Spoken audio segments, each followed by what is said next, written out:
We'll find, yeah.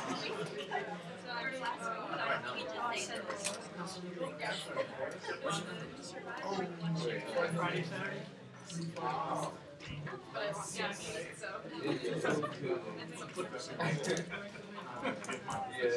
It was fun. I love it. I wouldn't say that. Hello, how are you doing? Look at this. Oh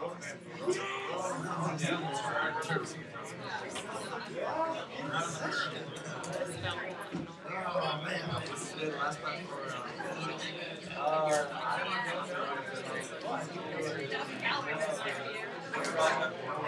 This is also, it's already on, so it's up in here, I guess.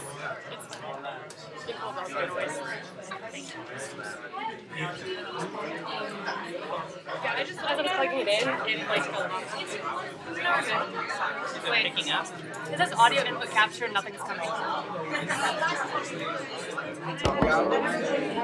Oh, there we go. I think I might have just accidentally muted. No, you're good. Let me check here.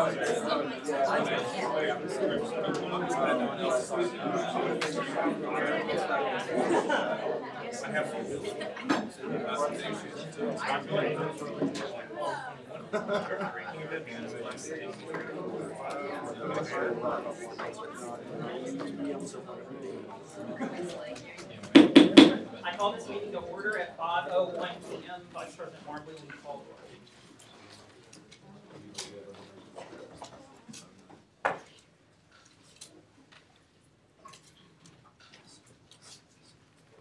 Barrientos, Basson, Beavers, Here. Birdie, Kale, Here. Kato, Cheek, DeLuca, the Persian, Farnham, Galarza, Golden, Graham, Here. Paul, Here. Ivy, Here. Johnson, Here. Pilgrove, Little, Locking, Marbley here, McGarity, Moore, Murphy, Patel, Powell, Ramshadani, Ramirez, Sander, Saxena, Skay, Stephon, Spears, Street, Teeter, Irion, Tribble, Van Brunt, Wesley, Weston, and Young. If there are no objections or corrections, we'll approve the minutes from last week's meeting as distributed. The floor is now open for any students that wish to speak before the body.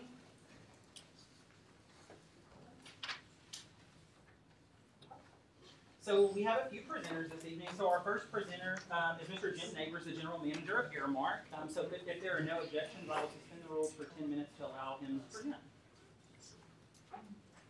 I think most of y'all, or a lot of y'all know Casey Schluterman. She is our district marketing manager. And so she's here to kind of go over what I want to go over today. So if I get too far off, she might want to rein me in, so I won't talk too much. I know that at the town hall meeting, it was brought up that the last town hall meeting, that we were going to do some renovation in the cafeteria this summer to open next fall. What that is going to be is we're doing what we call the pit area, and it's going to be the pit on the south side. And this is a diagram that you see up, and it's kind of hard for y'all to see that. Well, maybe your eyes are better than mine. But it's what we're really trying to do is we're trying to make that a place that people really want to go. They want to be able to study. So, I mean, if you look at like the CH4 or Chair 4, well, those are really stools, like little ottomans, that you'll be able to look at a whiteboard on that wall and really all work together. And there'll be a couple of whiteboards up there. And then that's table 1 or 2 chairs. And all the tall tables, the T2s, and all the T2s will now be the height like in Starbucks and that sort of table. And they'll all have stools to them. The CH3s and table 6s, they're just more lounge style seating for folks. There's also going to be 2 monitors that aren't on that diagram yet. They're going to be one kind of on each side of the curved wall. So they'll be able to be put on different stations. And then if you go all the way on down a little bit, okay, so then you see some sofas with a table. Then the T4 Is it really a table, just a work table on the wall? It's also the bar height. So those are really, and if you look, let me go back. If you kind of pull over to the right there, see the existing service platform. What we're looking to do also for that is because we're changing our hours, which probably you all know by now, that Starbucks will close at midnight, but the cafeteria will now be open until 11 p.m. So what we're doing this is one reason for doing this, so to really make a late night spot to do. So the existing deli is going to be open now for late night. So it'll have, they're going to resurface it, new countertops, and of course all this is pending approval for the budget and how that comes in when we get all the numbers that I haven't gotten yet. And that's going to be the same thing with the drink station. That's kind of, if you pull down, where the existing drinks, no, other way. See where it says refinished drink station? That's going to be completely redone. We're going to get rid of all the sodas, and we're going to do more of kind of an alternative type beverage, flavored waters, teas, coffees, flavorings for coffee. So that's what that whole area is going to be. It's really going to be more lounge style for the students to go in and really have a place to sit, eat, study, group study. I mean, that's the whole intention behind this. And the next slide is really just some ideas of some different finishes and things that we've looked at, some different lighting. We are working with an architect. They're called Tipton and Associates. They're out of Baton Rouge. And they do a lot with Aramark, so they've come up with some really good ideas. We'll be meeting with a student focus group and then also some of my clients here on campus. And we'll be picking out the finishes and everything together before we get this project started. So just saying that, just so I can tell you kind of what's gonna be open and what's not. Now for late night, we'll still have full service until 7 p.m. And then from 7 to 9, it's what is existing right now. It'll have the grill and the salad bar. But then at 9 o'clock, we are shifting everything over to the south end of the cafeteria. So we are moving the omelet station to the south end from the north end. So omelets will be from 9 o'clock till 11 o'clock p.m. So will the deli, and so will the produce market or salad bar. So hopefully that is really going to make an impact on some late night options that we've missed over the years. Thinking that Starbucks are doing it really wasn't what all the students were looking for. So hopefully this is a great thing for UCA and for the student body, entire student body. Any questions on that? What questions do you have for Mr. Neighbors? Go on, see you're dying to. Vice President McGarry?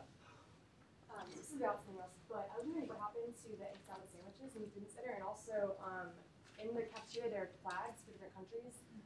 Someone brought up that there's not a mouse flag from that country, and there's someone that's here. Did you guys update that like every 6 That is years? done by housing. Okay. So Stephanie McBrayer can help you with that. She does all the flags and orders those. So with Grab and Go, it's been transitioned to a new Quick Eats platform is what it's called. It's a completely new menu style, and it's got 10 times better recipes. There's some learning curves. So a couple of things that we didn't see in Quick Eats that we kind of felt were like basics. There wasn't a chef salad. So you'll notice that the chef salad label isn't the same as the label on like the new yogurt cups or fruit cups instead, because we're having to transition and create some new recipes. It may be that that one fell off and we need to just check on it.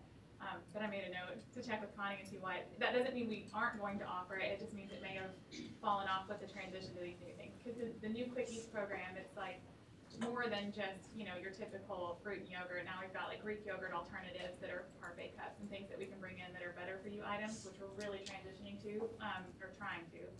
But that means the egg salad may have fallen off the radar. So. Senator DeBruya? Is there less seating in the pit area, or will there be less seating in the pit area than there is currently? Yes, ma'am.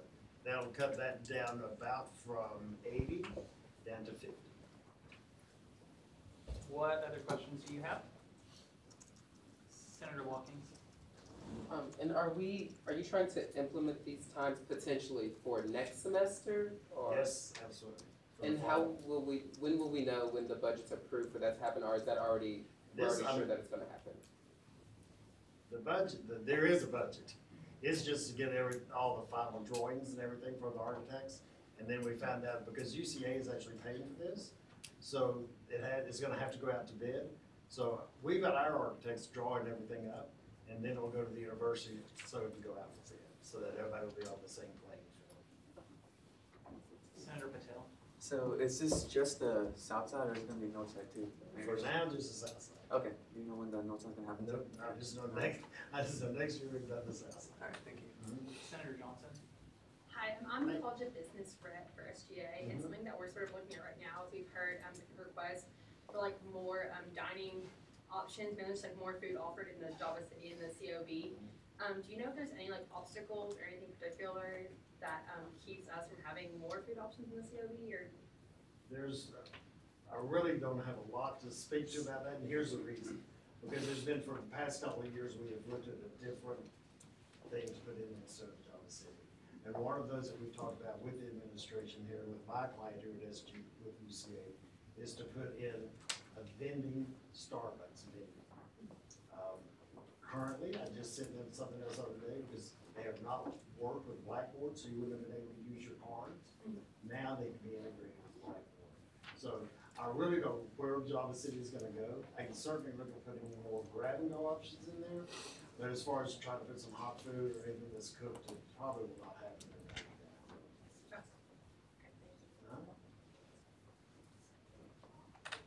What other questions do you have for Mr. Neighbors?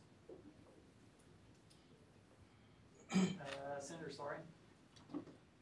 I think you said you wanted students to be able to study in the cafeteria, but most of the time the cafeteria is noisy.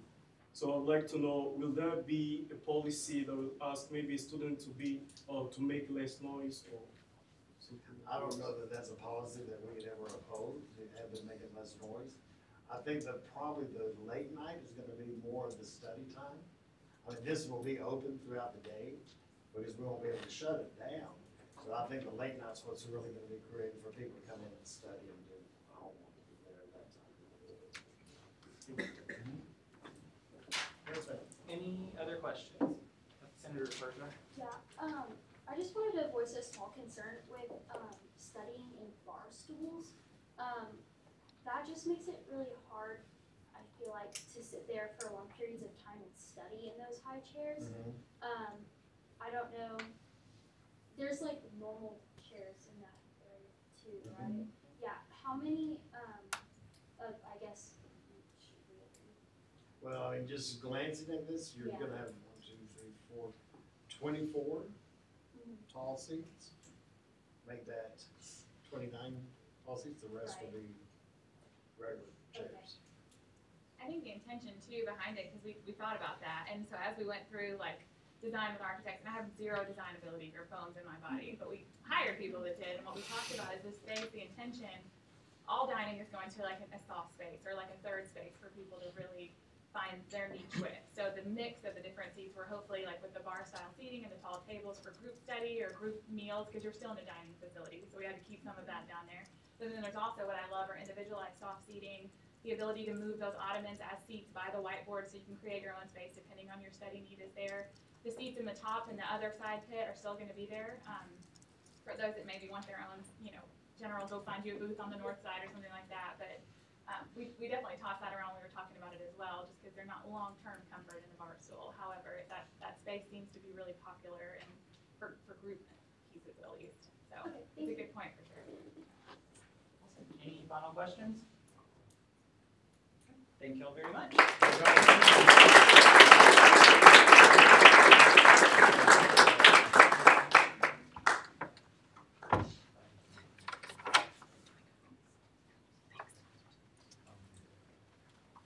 Our next presenter is Mr. Richard Hammond, the Director of Campus Recreation. So if there are no objections, I will suspend the rules for 10 minutes to allow him to present. Well, thank you for having me. I also brought Robert Stein with me. He's the Assistant Director that will be running the ropes course for us. I'll give you a quick update of where we are and what's going on with the ropes course. Then we'll have a small video to show you kind of about 95%. There might be very minute changes between now and the time we get to construction, but this will be pretty close to what the ropes course will look like. And then we'll be open for questions, that type of thing. First of all, I want to thank this body and the body from last year, because they started in the spring, and y'all had to do another letter this fall to move the project forward since it took so long to get moving with this stuff. So I'd like to thank y'all for y'all's support on this and moving forward.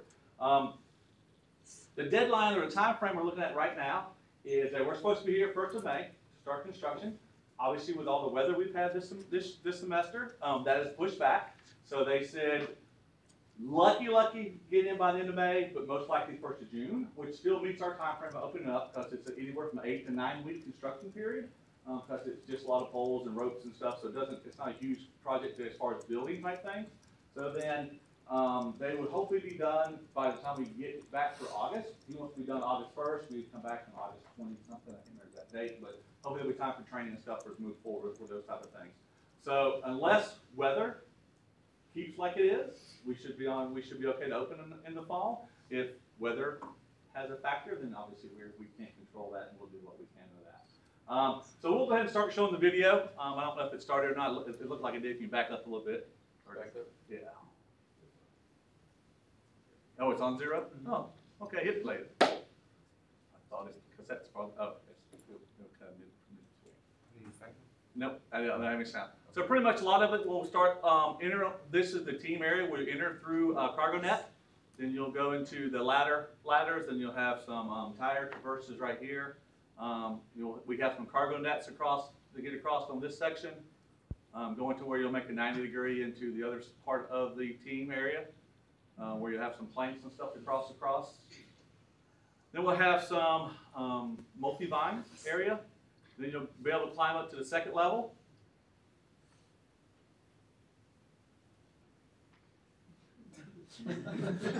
Yeah. Then once you get up on the 2nd level, you'll be going through, how do you know what this one's called? Team Traverse. Team Traverse. Then we got some French fries, hanging French fries is what they call those. You're able to avoid them, move them, go around them. This is the swaying logs, basically. Some more French fries, but we're going to change one of these because they had doubled up on that one. And this is the V-shaped French fries area on this.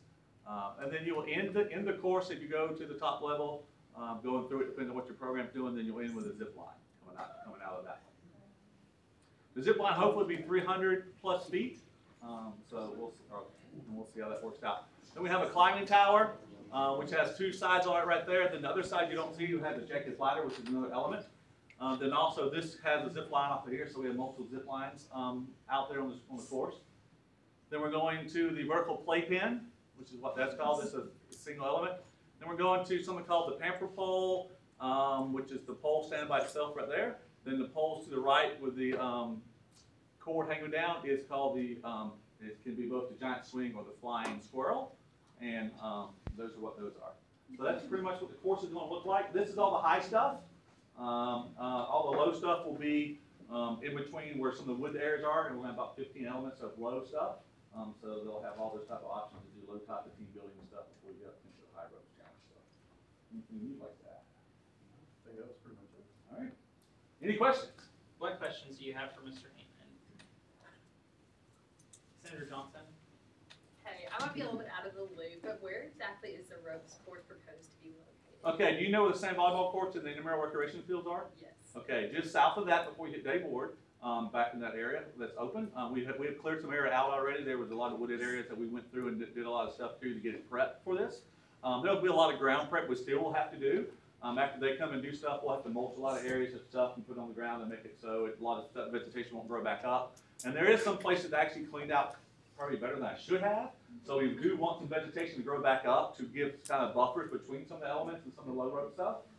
So that I will hopefully work with biology to say, hey, can you make some suggestions on what kind of plants we could put here, what kind of brush or bush we could get here that will grow fairly fast and fill in those spots for us. I want to follow up. Sure. Okay, so is there like a way that we're keeping like the public from using this and like putting UCA like liability for people getting hurt? All these things right here, you cannot really access. There'll be signs on it, which is pretty much what typically most road courses have, signs and not enter. But most of the stuff you won't be able to get on without us being there to lower the stuff down and get it to you. So you can, anyone can do anything.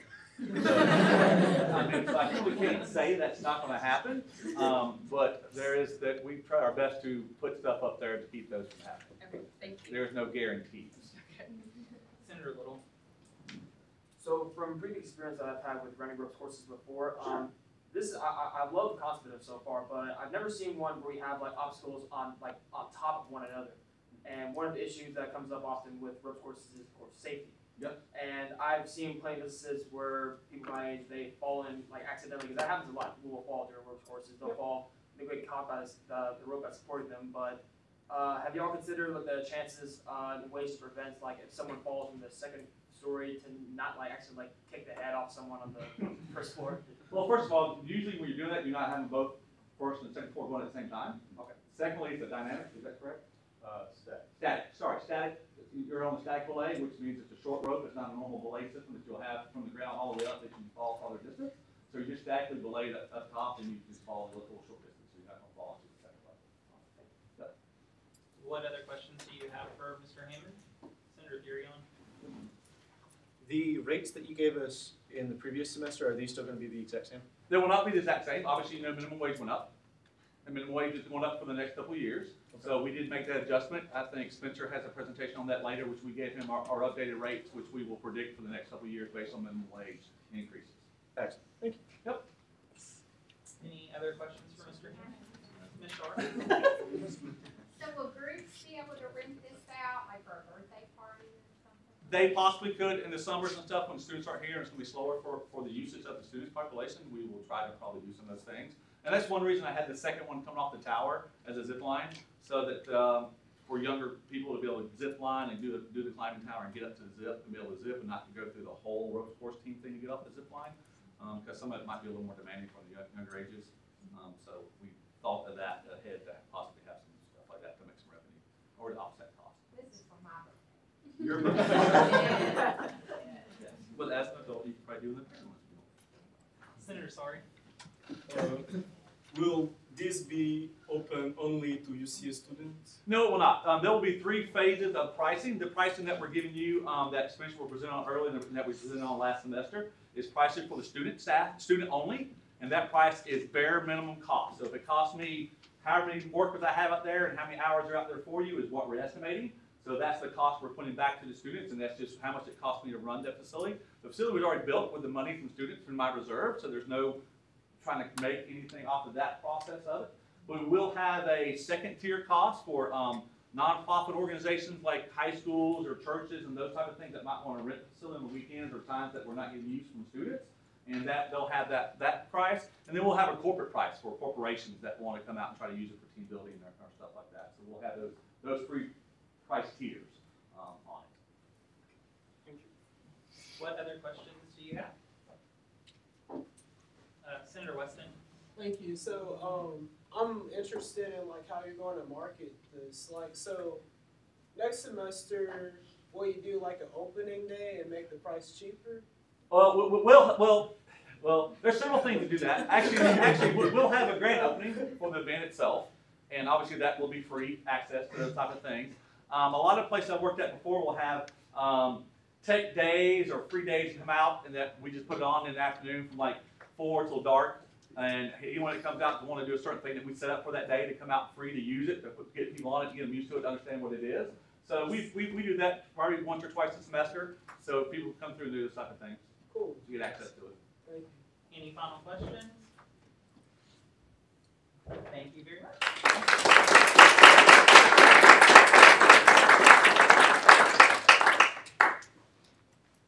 Our final presenters this evening are Senators Audrey State and Jalen Graham. They are going to be giving Senate an update on the Child Care Center initiative and what the status of that project is. Yeah, come on. So if there are no objections, I will suspend the rules for 10 minutes to allow them to present. Hello everyone, thank you guys for having us. Very happy to be here. So today we are not just coming to you as your fellow senators, we are actually coming to you just as traditional students, me as a non-traditional student and representing student mothers. So the big project that we are currently working on is to help bring the Child Care Center to UCA. And a lot of people may have a question, okay, we have a Child Care Center, it's called UCA Child Study Center. But I wanted to bring up the fact that, okay, there's actually a public center, and if we could recommence the conversation on possibly expanding the UCA Child Study Center, or even adding or looking at a renovation space to add more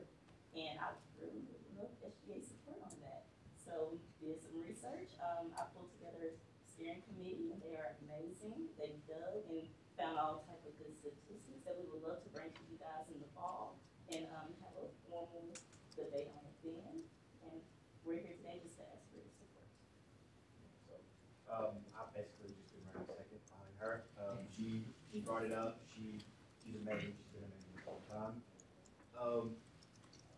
But what I've seen is that we have a lot of support from faculty and staff and other students. And then what I've also seen is that in recent years, this has also been something that people have tried to do, but they just, for whatever reason, ran into some roadblocks. And now, such as building, we didn't have any space to put it because if we did it in the past, we would have to have new buildings. But now that Snowden Fine Arts is going to be vacant, we actually have a facility that we could potentially place it. So we've just been running around like chickens with our head cut off, trying to get everything in place, get a steering committee in place, and trying to make something concrete before the semester even presents to you guys. To, in a sense, create that plan for the future, or at least build steps towards making that solid plan. We know that it's a timely project, so we wasn't looking for, sorry, we were not looking for a complete, yes, we need funding for this, and this. It was more of these are the steps that we are willing to take, so we have people to take those steps with us. What questions do you have for Senator Stephen Graham? Senator Johnson? I feel like I'm talking too much today. This is probably like a pretty common question, but have y'all what kind of funding are you looking into getting from that? Would that be? I mean, I imagine you don't really want it to be on the burden of the students. I imagine there's a lot of federal grant money and that kind of thing. What kind of obstacles are you running into with that? So there is a lot of federal grant money that we actually looked into. There is, well, I looked into. There are a couple of different nonprofit organizations that are around the city of Conway who are actually interested in donating or actually helping with the project. So I'm really excited to talk to you guys about that in the future.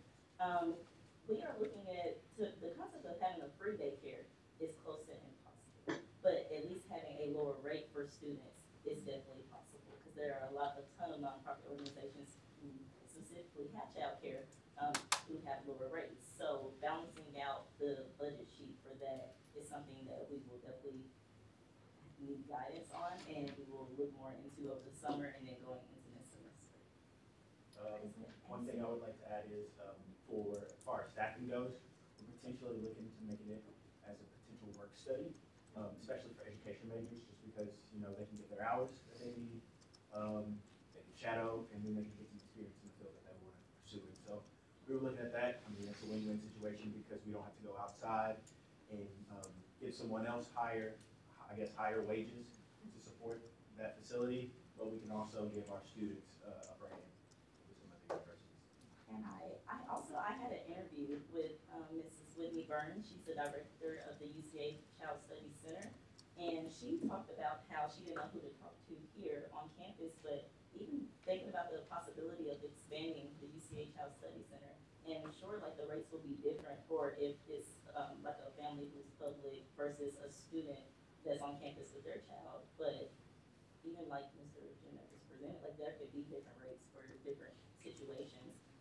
And I think that would also be a great thing to look into because what if we have the UCA Child Study Center for babies from a certain age, and then if we were to get a space here on campus, we can have that for children 1 to 3, or just having that type of incentive would be an amazing cushion for our parents on campus. I know a lot of families too are able to get vouchers to pay for their child daycare. So I think that's really great though, but thank y'all for your work. You can go ahead and We have information. I also have information on vouchers because I do have a daughter.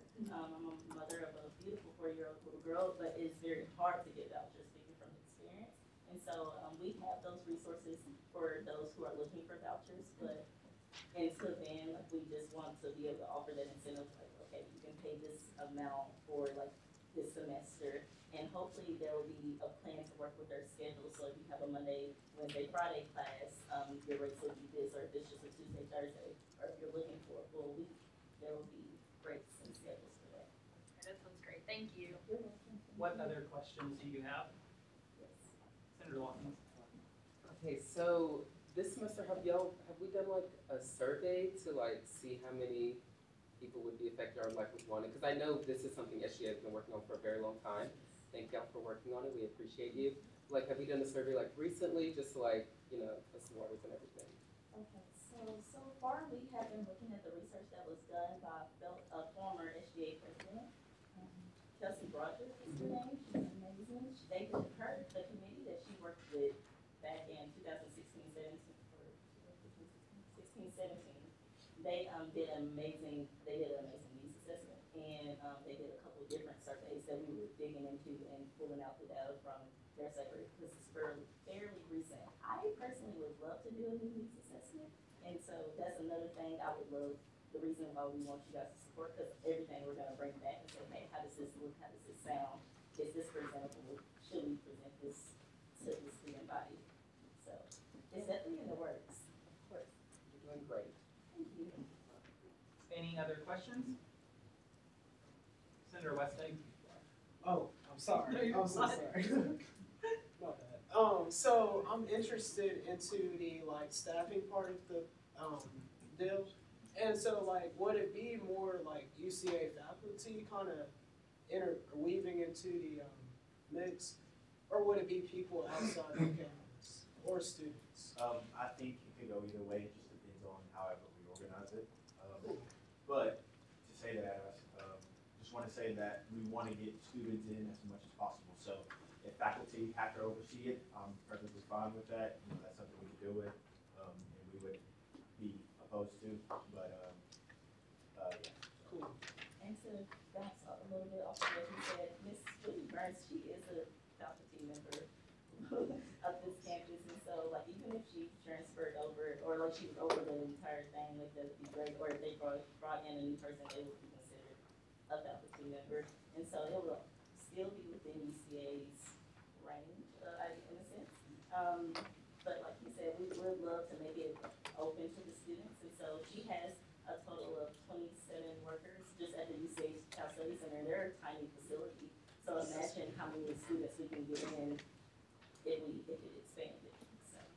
Well, thank you for your work. Appreciate you very much. Any final questions? Thank you all very much.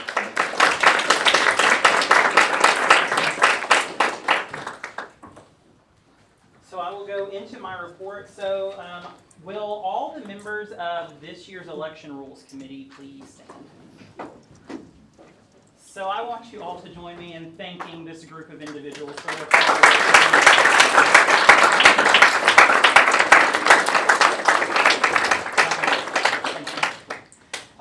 Campaign material. So as a reminder, if you were a candidate and you haven't taken your campaign materials down yet, please do that, because I don't want to get complaints from physical plant or from administration. The campaign materials are still up a week later, so please take all of those down if you haven't already. Additionally, will the candidates, so Senators Little and Patel, please meet with me briefly after Senate. There will be a runoff for the senior class president's position. These are our two candidates in the runoff. There will be some dates brought to the body for approval by the election committee to approve the dates of the runoff for this week. So that will happen this week, and then we'll just kind of go over and reinforce rules and all that again so you can begin campaigning. I will be passing the chair to Vice President McGarity in new business to bring forward a resolution of appreciation for Mr. Kelly Erston, the university's Chief of Staff. And then next week's meeting. So this is our last official business meeting. We do have a couple of items of business that we will have to consider next Monday before the end of your banquet. So we will be ratifying the Spring 2019 Student Fee Advisory Committee report. Additionally, the Sustainability Committee is planning to present a resolution for Earth Day, since Earth Day is also next Monday as well. And then Vice President McGarity, Senators Galarza, Ramchandani, and some others that I'm forgetting, I'm sure, are going to do a presentation on the gazebo project, an update on that, and there may be some additional business that follows after that presentation. So those will be the three major things that we cover next week. Nothing else beyond that. And since Mr. Hammond was able to come and present this week, there will be no presenters next week. So it will be a fairly quick meeting, and then we will celebrate all of our accomplishments this year as a body. So that concludes my report. What questions do you have? Vice President McGarry. Okay, hi everyone. Thank you to our Ideal Page Gwendolyn for being here today. The end of year banquet is next Monday, so like this coming week. It's on April 22nd at 6 p.m. in the Castle Ballroom. We're still having our second meeting beforehand, like President Nicholas Sarah said beforehand. And I passed our sign-up sheets. I had another one, but I put my house, so this is another one for you guys to fill out. Sorry. But you guys can just put your updated number of guests. That would be great. And then this Thursday at 7 p.m., Joshua Riverdale is coming. He's the person that we allocated funds to bring in. It's at the Joint Auditorium in room 141, and he's talking about just how mentally well in college. He suffered through depression in college and his dad committed suicide, so he has a lot of knowledge on the topic, and we're sponsoring this event with Active Minds and the Psychological Society. So please come; it'll be really fun and amazing. And a gazebo update. I'm going to be able to post our report to Senator Patel for information on Alright, so I have 3 things. Thank you for completing the survey that was sent out 2 weeks ago. And also encourage people to take the survey if they haven't already taken it. And so we have a total of 537 responses as of now. But we encourage other people. We also have some, we had to go over that were given to us last week for the election. So we're going to go over that too. And then we're going to update the sheet on that. But we currently have 537. So please encourage people. And then there will be probably a motion president next week in Senate, so look out for that. I'm going to go to my reports to get Senator Van Brunt for a parliament vote. To suspend further consideration of the motion, you can move to table. What questions do you have for Vice President McGarry, Senator Patel, or Senator Van Brunt? Vice President Martin. All right, people. So if you volunteer at the voting booth, I just want to tell you thank you. So if you want to give all those people a round of applause, please.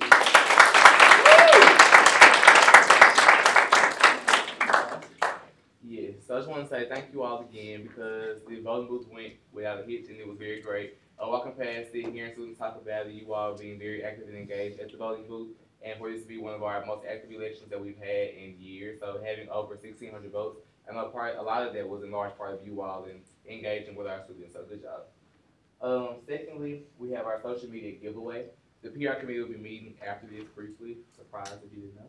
So we'll be meeting briefly after this to decide who wins the social media giveaway, and then we'll go ahead and reach out to that person via social media as well, and then give them their reward. So the basket includes a sweatshirt, a bear head pin, t-shirt, and 2 tickets to Miguel. So thanks to SAB for that. And so we'll be, reaching out to all those people. So next we have our Senate Awards. So you now have this in front of you because nobody used the link when I think after meeting yesterday. So just to go ahead and see this in front of you, I want you to go ahead and throughout the meeting and even after the meeting to try to go ahead and get this done for me so we can order the rewards so they can be in by our end of the year banquet. So we have 3 prestigious awards on here: the Larry Byron Senator of the Year, Dave Dennis Diplomat of the Year, and Kelly L. Erskine Engagement Award. And so the difference between these 3 awards is very briefly. The Larry Byron Award is just for a senator who is just outstanding within the SGA. So anybody who attended a lot of programming or people that just made a big difference within us internally. And then the Dave Dennis one is for the campus involvement and interaction, so somebody who made a difference on campus. And then the Kelly L. Erskine is for the community engagement. So you have 3 different aspects: internal SGA, campus interactions, and then community engagement. So keep those in mind as you're nominating everyone. And all the awards that have been voted upon, the announcement will be made next week at the end of the year banquet as well. So be looking forward to that. And then the SGA newsletter. So on Tuesday, April 23rd, during XP, we have a sign-up sheet on that end by Senator Moore. Here we do, yes sir. And so I need you all to sign up. PR committee, please sign up for a shift. But especially the newly elected executive board for next year, you all definitely should have your name on that paper. This is your first opportunity to interact with the student body as a representative in your position. So go ahead and put your name on the paper so you can hand out newsletters and explain them what we've done this year and what your intentions are for next year to make yourself more available, present, and transparent for our students. Next, we have donuts for finals, which is also a sign-up sheet over there, so pass that around. So on Monday, April 29th, and Tuesday, April 30th, we'll be providing donuts for our students in the morning, and the students in the library like we always do. And so this will be a chance for you to interact with your student population and everything, give them a donut, laugh around a little bit, and kind of decrease the anxiety and stress that we all experience as students during finals time. So a little pick-me-up in the morning before they go into their test, because you know these tests are a big deal. So make sure y'all are studying, yes. And then SGA memories. So if you have any pictures, Snapchats, videos, any type of electronic anything, please send them to me. I need all of those submitted by Friday at noon, which is this Friday, April 19th. Submit anything and everything. So from the feminine hygiene party to International Diversity Food Night to anything on campus that you enjoy as a resource or just things that you just enjoy as an SGA. I need all of those things. I'm stressing the importance of this. I need you all to take this seriously. Send them. Okay? And so lastly, we have Center of the Month. So for the month of April, we have, just gonna read this. This senator loves all that they, okay, I'm trying to replace the pronoun. Let's see how this is gonna work. This senator loves all that she does and pushes for change in any and every capacity. Ever since her start on SGA, she has excelled and ensures that she has put her best foot forward. Her personality and work ethic radiates and impacts anyone around SGA. So we want to tell her thank you. So Senator Wesley, you're our Senator of the Month.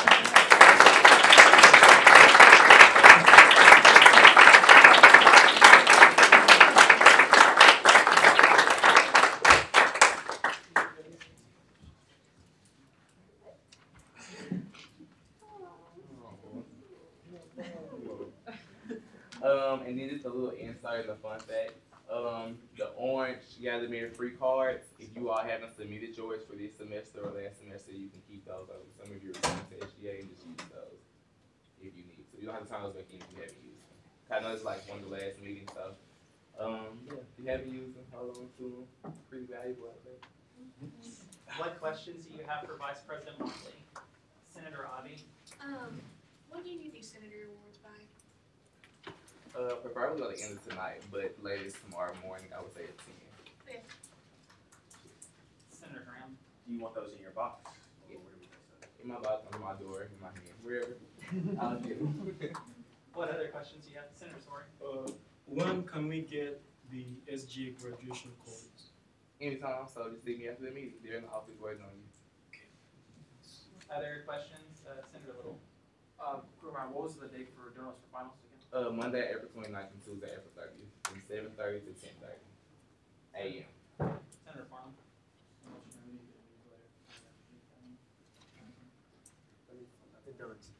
Where are you? No, there's the not a SGA newsletter. newsletter. There was not one.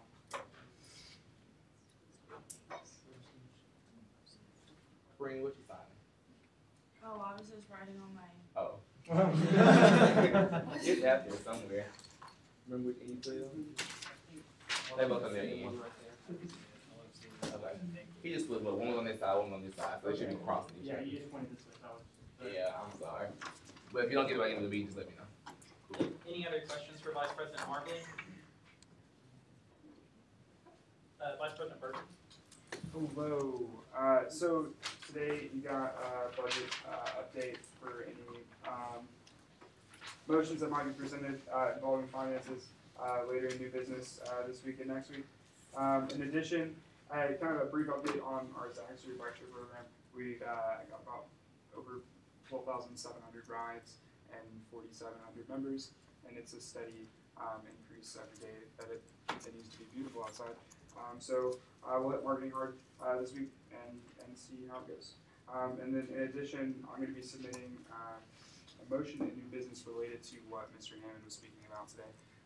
Essentially, we would create a fund that would subsidize the cost for, I think we can do quite a few, right? So my motion's written right now for 5,000, and it looks like if we did half-day reservations for 3 to 4 hours for groups, the 2019-2020 academic year, when it just started, would be we could do 20 groups for $3,050.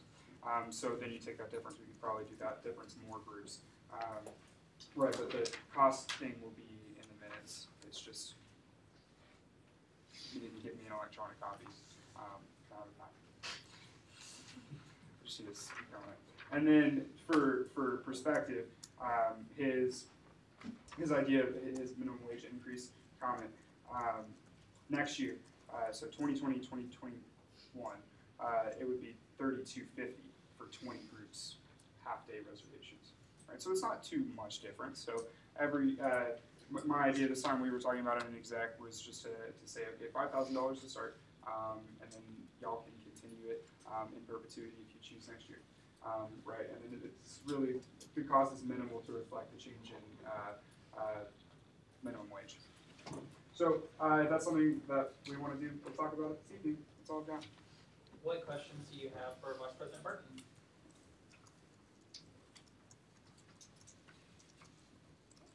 We will go into standing committee reports, academic affairs, Senator Otten.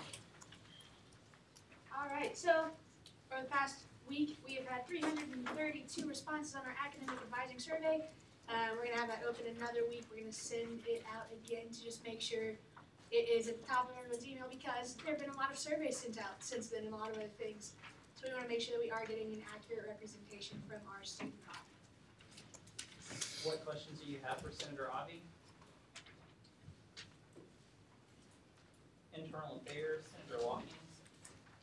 So we are presenting a motion in unfinished business. What questions do you have for Senator Watkins? Housing and Food Services, Senator Kale.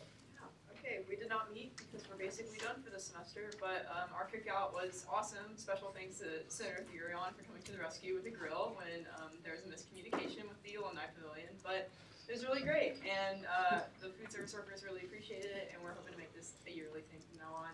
So yeah, thanks for coming. What questions do you have for Senator Kale? Diversity Committee, Senator Avi. Senator Ramirez is out. He is at the IPDA, it's the Debate Nationals, but he gave me a quote. It is from Winnie the Pooh. It's a great one. It says, "Promise me you'll remember, you're braver than you believe, stronger than you seem, smarter than you think."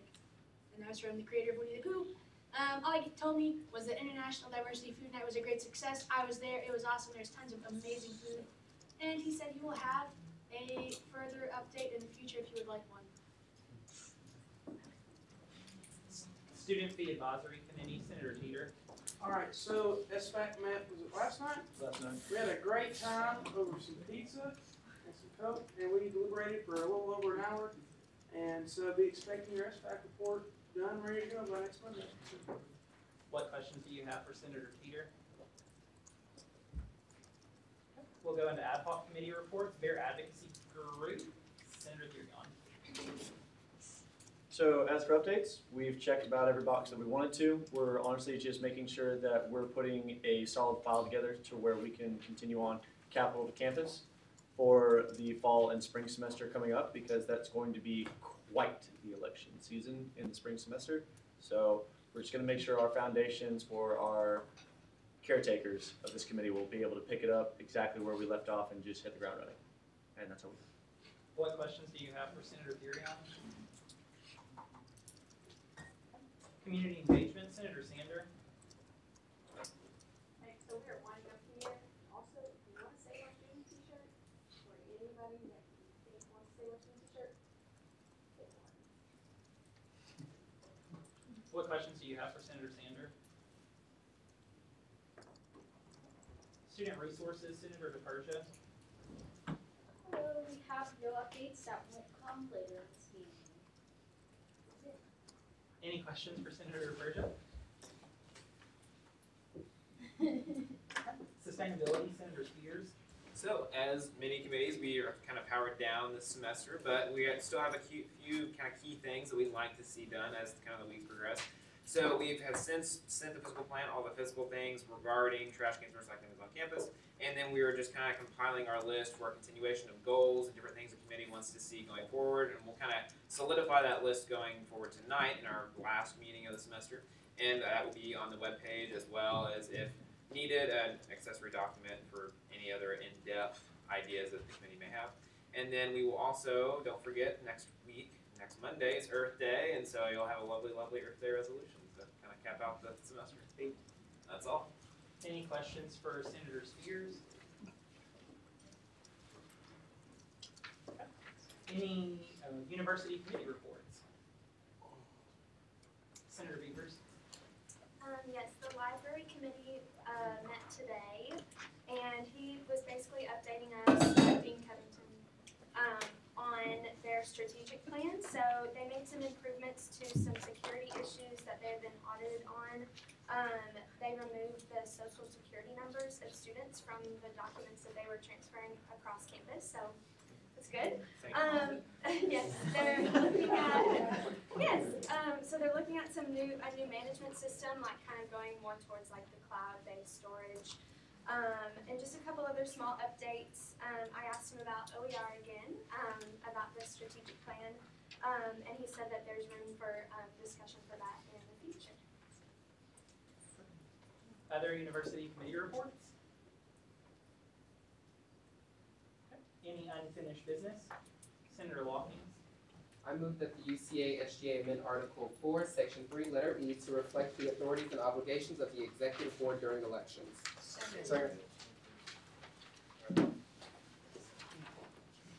It has been moved and seconded that the UCASGA amend Article 4, Section 3, letter E to reflect the authorities and obligations of the Executive Board during elections. Discussion on the motion, Senator Lawkins. So when you consolidated the obligations of the Election Committee into the Election Rules Committee, just for effectiveness purposes, some of the duties that went under the Election Committee, they didn't actually do. The Executive Board partook in those duties during election times. So this is just us adding those duties under the Executive Board so that it's in our Constitution and sort of reflects what we're actually doing. Further discussion on the motion? Point of information, could Vice President Marley put that on? Yeah, thank God. I was about to say that, can I see it?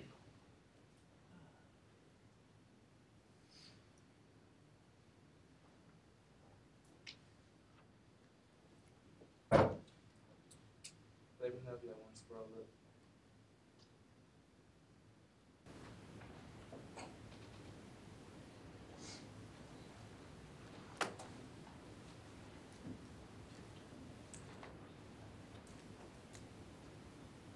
Further discussion on the motion, Senator Leon?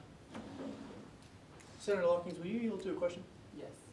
Can you help me out with number 2 on this, to determine and enforce the election rules? So that was under the Election Committee and the Election Rules Committee. It's just saying they're enforcing the rules that are laid out for the candidates, and the Executive Board also does that during elections. Well, Josh also helps do that during the elections. I thought he was a non-voting member of that committee and just an advisor. Well, he's not, but that's still part of his duties to make sure the rules are followed. Will President Joshua Edgar Lucero yield to a question? Mm-hmm. Is that a part of your duties according to the Constitution? So constitutionally, the Executive Vice President is over the Election Rules Committee due to a conflict of interest with the current Executive Vice President running for office. That was then passed to me. And I do not vote in those meetings, and I serve in an advisory capacity to the committee, so I am merely there to answer questions that they have concerning elections and election procedures. All right, checks out to me. Further discussion on the motion? Senator Teeter? Well, Senator Watkins, you'll do a question. Yes. Concerning the first section there, it says to publicize. I just want to make sure for clarification's sake, that's not to establish the days of election or campaign, but to publicize? No, so to establish would be under the Election Rules Committee, and theirs is to publicize, so just advertising about it, which would be the VPO in that position. Senator DePersia? Can you just explain number 4 to me? Like, I guess the purpose and why it's under the Executive Board? Also going back to sort of Josh serving as, or the VP of the time, serving as an advisory position for that, it's just sort of enforcing the elections rules, that was under the election committee, and so I'm just transfer that to the executive board. Okay, so what happens if they run? If they're Well then, like President Amber Lucero said, since technically the vice president would be over it, if yeah, it was in conflict, it would switch over to another executive member. Senator Beavers. I have another question in regards to number 4. So just for clarification, so like in the event that it was the vice president, the executive vice president, does that mean that they would remove the materials that are in violation? I think. Or, because that was like, I'm just curious as to number 4. Well, I think the vice president would have the election rules committee actually remove that, but since they're like the advisory position, they could be the ones to remove that as well. Okay, so they would hold like the same power as the election rules committee chair? In a sense, that's kind of what I got from it. Like not, like the chair is not the vice president, but I'm saying the vice president or who's ever in charge of the committee, they still have the capacity to monitor that the campaign rules and regulations are followed by each candidate. Okay, so it would essentially be adding another member to the committee for election rules time, or I'm sorry, for the election like cycle? You could look at it that way, but they're not a voting member. So it's not going to change the structure of the committee. It's just making sure that their obligations are reflected in the Constitution.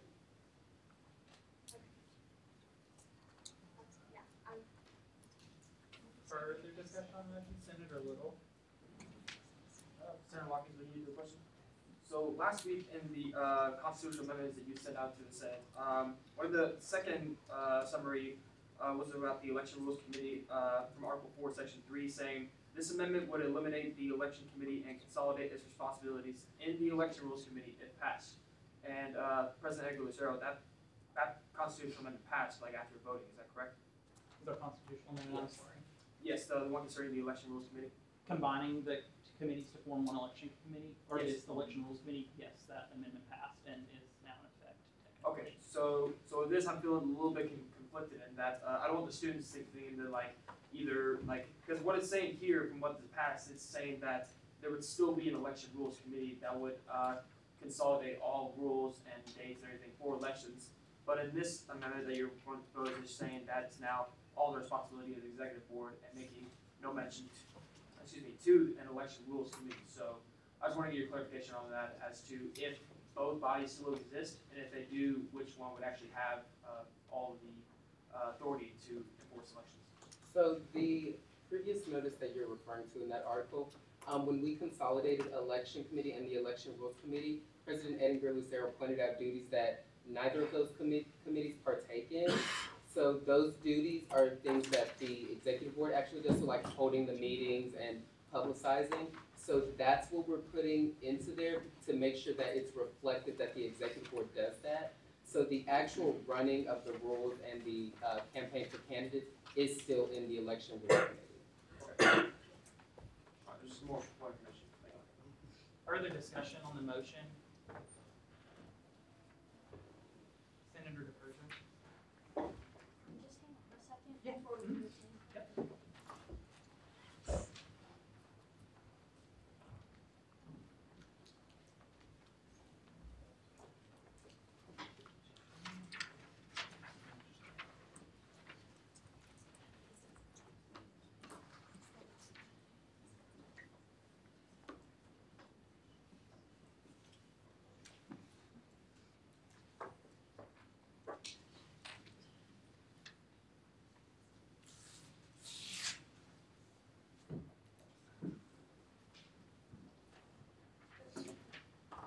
Senator DePersia.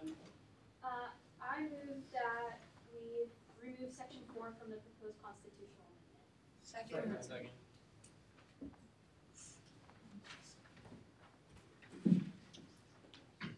It has been moved and seconded that the UCASGA remove section 4 from the proposed constitutional amendment. Discussion on the motion, Senator DePersia.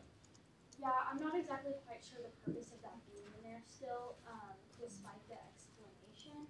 And it seems that there are a lot of that could go along with that being in there, as Senator Beavers pointed out.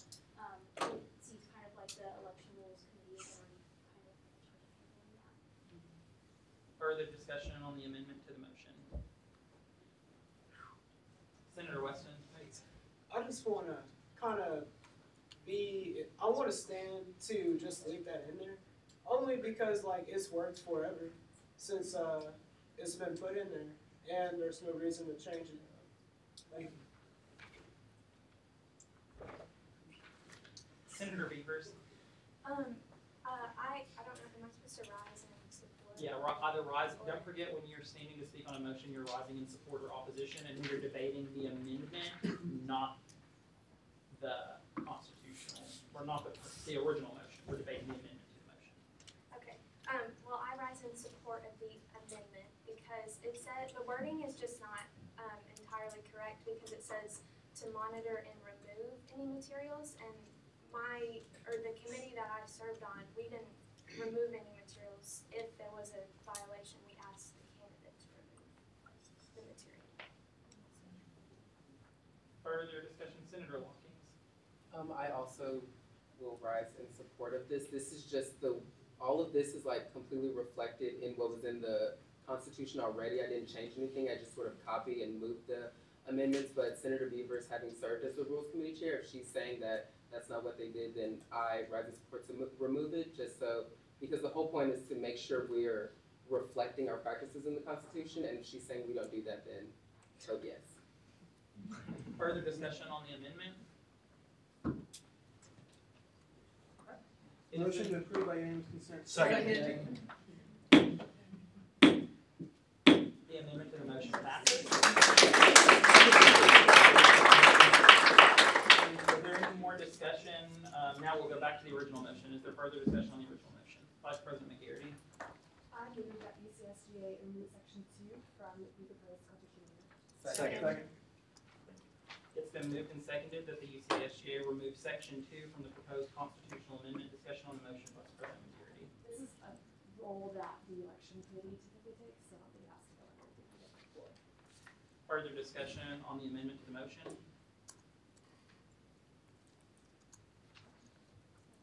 It's been moved and seconded. Motion to approve by unanimous consent. Second. The amendment to the motion passes. We will now move back to the original motion with sections 2 and 4 removed, so just look at 1, 3, and 5. Discussion on the motion. Senator Therion. Motion to approve by unanimous consent. Discussion has ended. There. So, no, so then you can do that in just a minute. Any further discussion on the motion?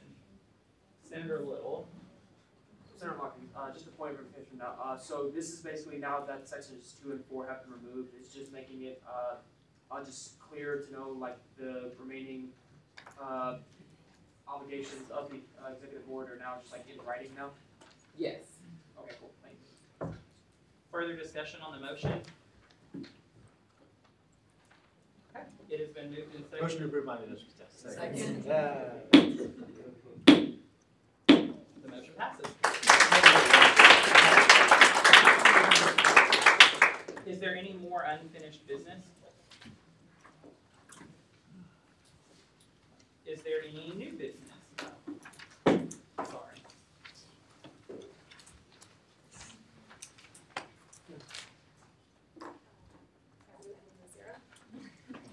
I move that the UCASGA adopt the resolution entitled Mr. Kelly Erskine, UCA Chief of Staff, Vice President for University Relations Appreciation Resolution. Second.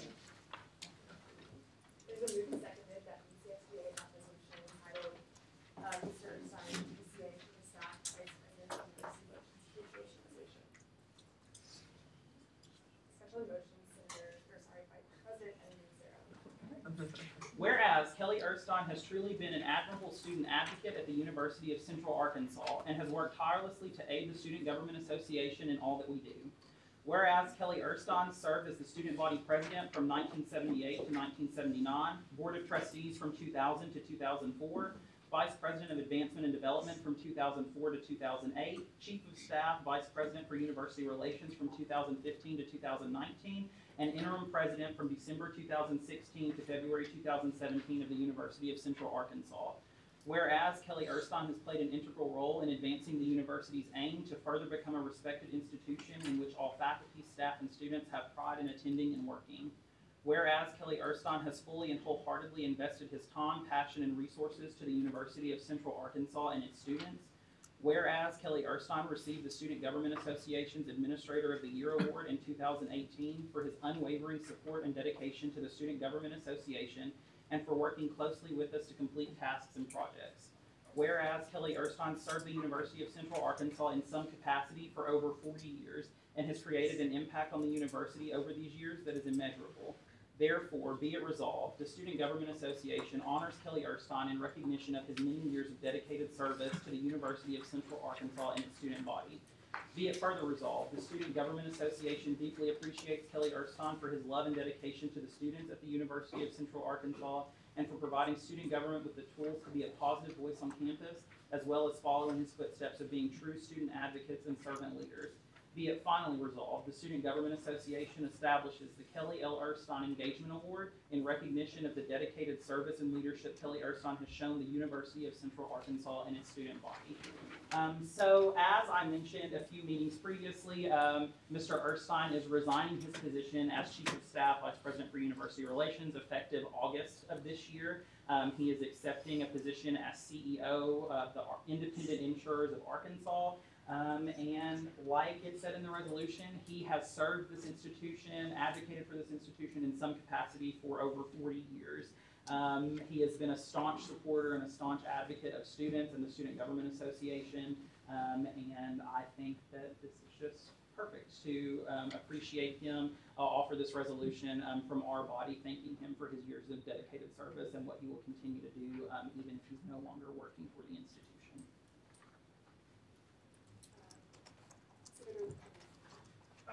Friendly amendment in the fifth whereas clause, the and after Student Government Association is capitalized. Can we just lower that? Senator Ivey. It was the same thing. Is there any further discussion on the motion?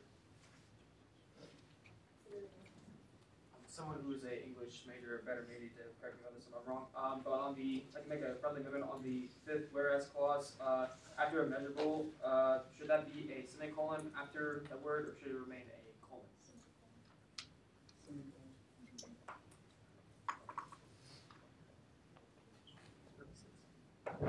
Is there any further discussion on the motion? Motion to approve by unanimous consent. Second. Motion passes.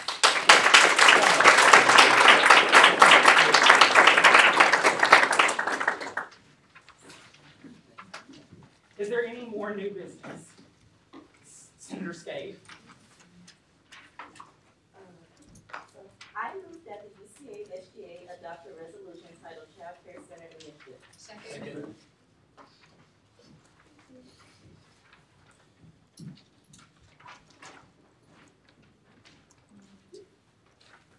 It has been moved and seconded that the UCASGA adopt the resolution entitled Child Care Center Initiative. Discussion on the motion, Senator Scaife. Whereas the University of Central Arkansas mission statement is to provide a lifetime impact for students by securing private support and enriching the university's brand. Whereas the University of Central Arkansas does not have a child care center on campus specifically for its students. Whereas the UCA Child Study Center is a preschool that serves children ages 3 to 5 only. Whereas the UCA Child Study Center has over 250 students on their 2019 to 2020 waiting list, according to the Director Whitney Barnes. Whereas the retention rates for students in college supporting a dependent child is projected to drop within the next few years.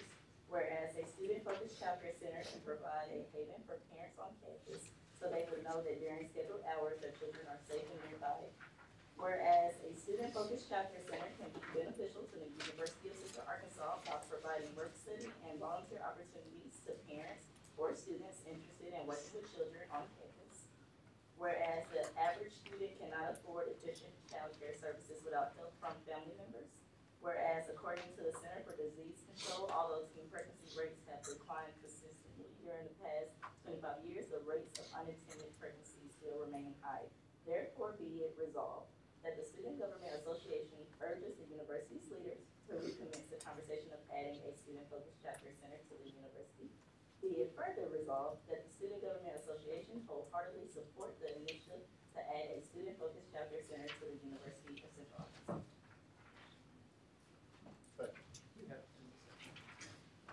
So, you guys, we talked to you about this earlier. There are, outside of working with a ton of non-traditional students and parents and talking to faculty and staff, there are different studies that are happening right now that focus on mother students and father students, and they all point back and they're all in support of this motion. And so just taking all of that into consideration and taking the amount of people who are interested in this type of project, I just ask that you think about all of that and the benefits that can come with this being built or being renovated or being added to the campus in general. It definitely will make UCA a school to look at. We have other peer universities who are also doing it as well. Jalen did some amazing research into U of A, U of A State, and a couple other peer institutions, and it's successful. With the rates going, it can almost pay for itself. So there will be breaks and things, and all of that will be discussed next semester. But yeah. Further discussion on the motion? Senator Patel. I have a question. Is there a reason why it's all double spaced? Or does it make a difference, or does it not make a difference? I'm not really sure how that goes. It does not, and I have a habit of double spacing.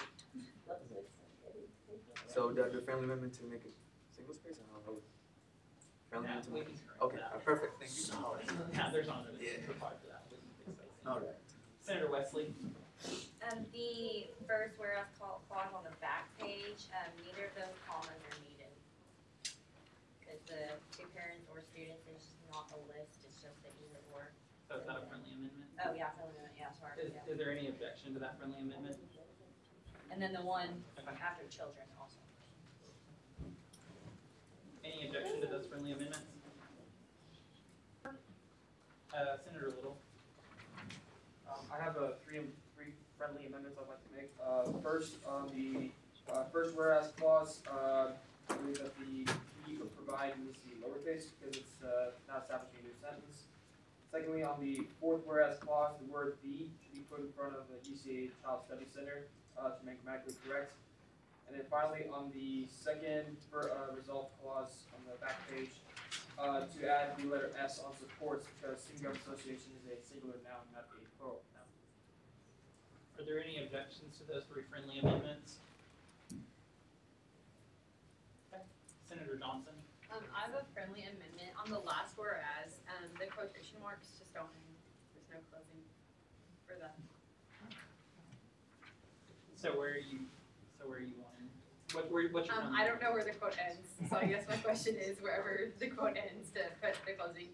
And also, I might be incorrect on this. I feel like all of those should be capitalized, or, and like I said, depending on the quote, if it was in the middle of a, in the middle of a sentence, it should be an ellipse there. So. Any objections to those friendly amendments?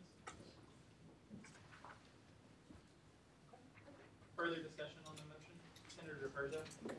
On the whereas clause right before the resolve clause, after therefore, put a comma. Further discussion on the motion?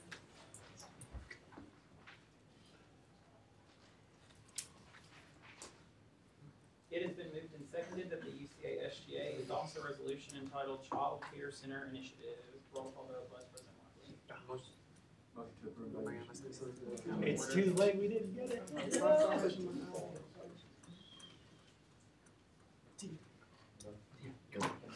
Sorry.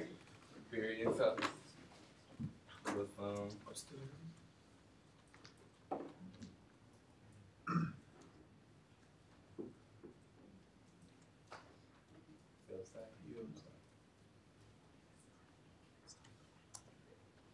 Davis, Yes. Burton. Yep. Kale. Yes. Kayla, Cheek. DeLuca. Yes.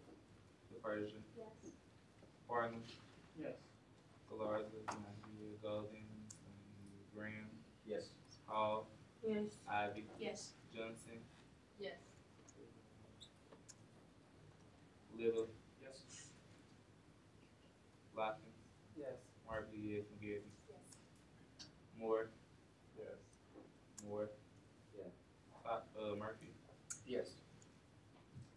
Patel. Yes. Hal. Yes. Ramchadani. Yes. Ramirez. Sanders. Yes. Saxena. Yes. Skate.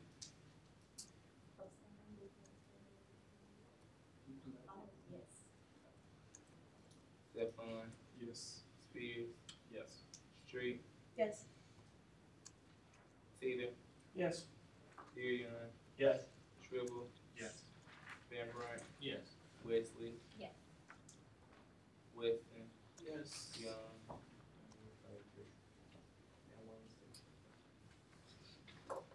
With 33 yeses, 0 noes, and 1 abstention, the motion passes.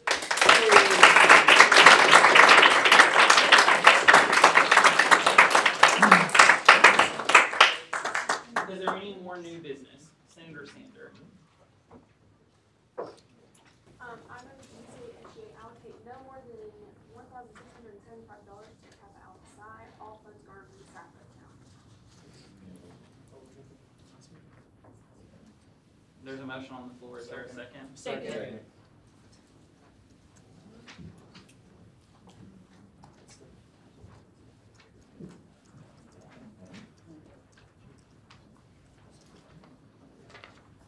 It has been moved and seconded that the UCASGA allocate no more than $1,675 to Kappa Alpha Psi, all funds garnered from the SAFA account. Discussion on the motion, Senator Sander. So, I asked some questions over the week, which is the typical SAFA questions. What's the conference required? What order of the events was important to them? And they told me they have a required conference and then 5 events, and that the events were all equally important to them. So, I went with the consistency of like SAFA, and we fully funded the way I have worked in my head. The conference is fully funded, and then I added all the events up because they are estimates. That's what they told me. I added all the events up and I divided it by 2, and that came out to $675. So it's $675. Further discussion on the motion, Senator DePersia. I'd like to rise in support of this motion, regardless of whether or not, like, dealing with SAFA and the fact that they appealed it last week. I think it's a good thing to do, for people on campus that need help. Further discussion on the motion, Senator Kale. I also rise in support of this motion. I went up to Ronte, who's one of the presenters last week as well, and this conference is required for them, and their organization has had a long history of impacting campus in a positive way, and if we have the means, we should be helping them. That's what we're here for. Senator Darion. I rise in opposition to this? Where is the line to when people can request funds? No. Matter of fact, will Vice President Burton yield to a question? Yeah.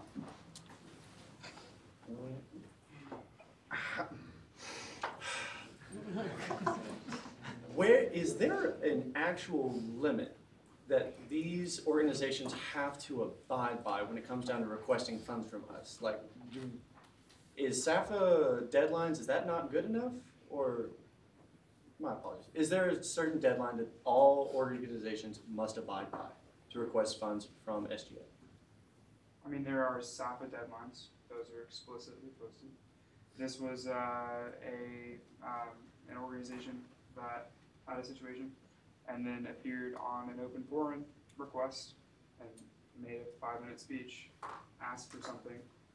A member of our body took it up and made a motion on it, and that's it.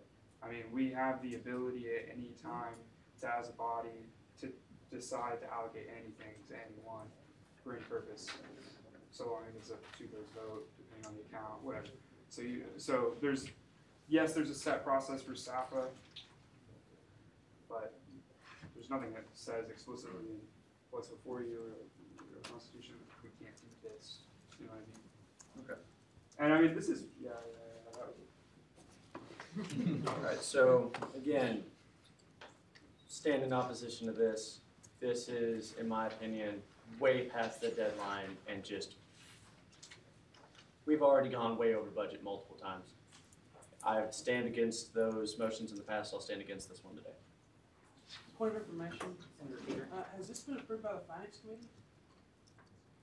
Vice President, will you yield to that question? How can we discuss the motion if it can't, has been approved?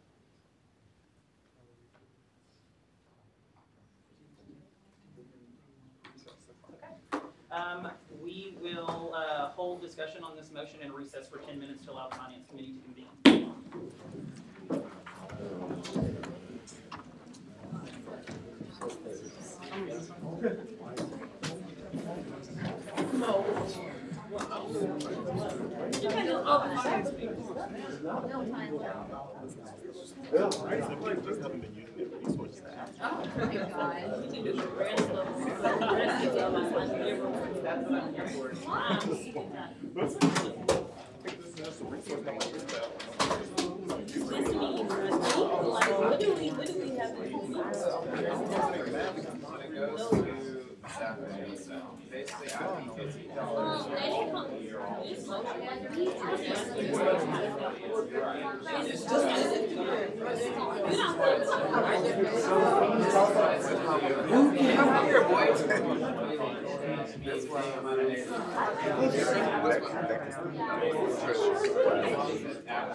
I know. Too much.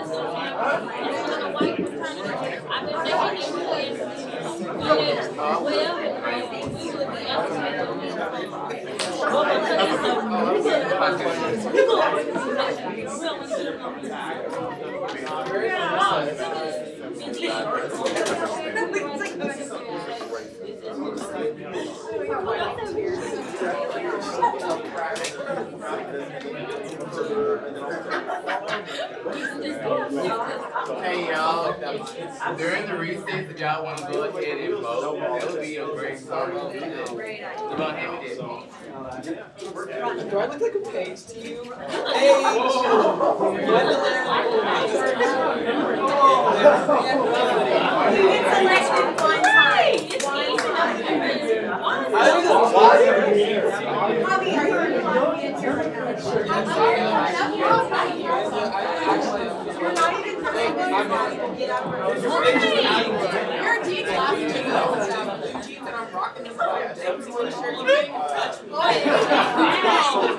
I swear I was listening lazy. I just really felt like all three of them. I was like, it's gonna be a sweet. I got it.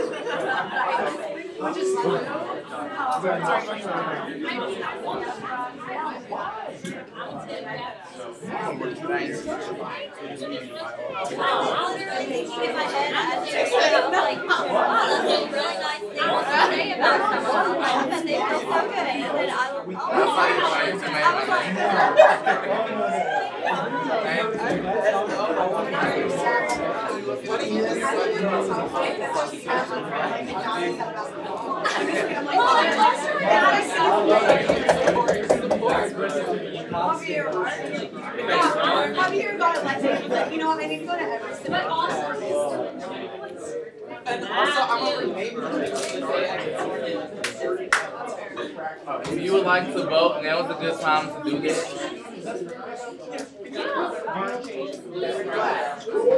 You haven't voted. close the exam for this time.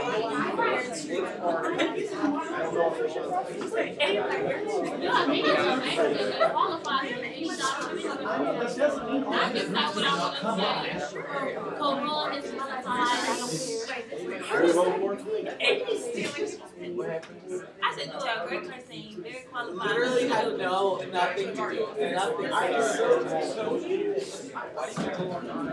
I appreciate that, and I think that. I think. I don't say nothing here. Oh my goodness. Why are you? I'm here to enforce the quality rules and titles, not getting over anyway.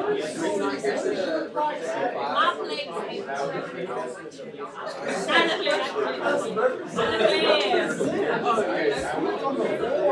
Oh no. I sit on the floor and I don't know how to control my temper. I tell you what I have to say. Oh, so you gonna call me? Every meeting you always sit at home. I appreciate everything you say.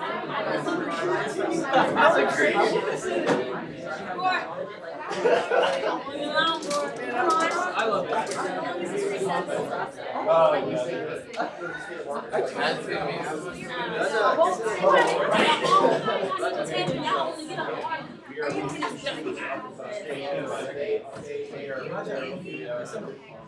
Center Street.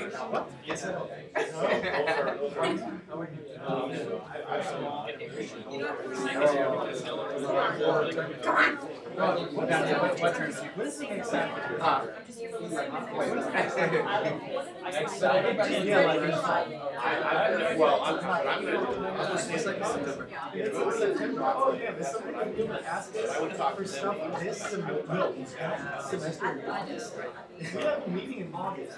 Can they request for stuff that happened last semester? There's no time anymore. I don't know what to tell you. All I can say is I'm in opposition to this as well. I got a question. No,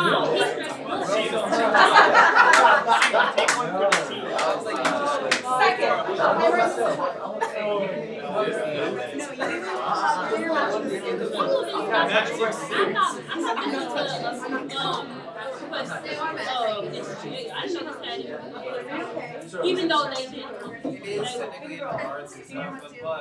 But when she motioned,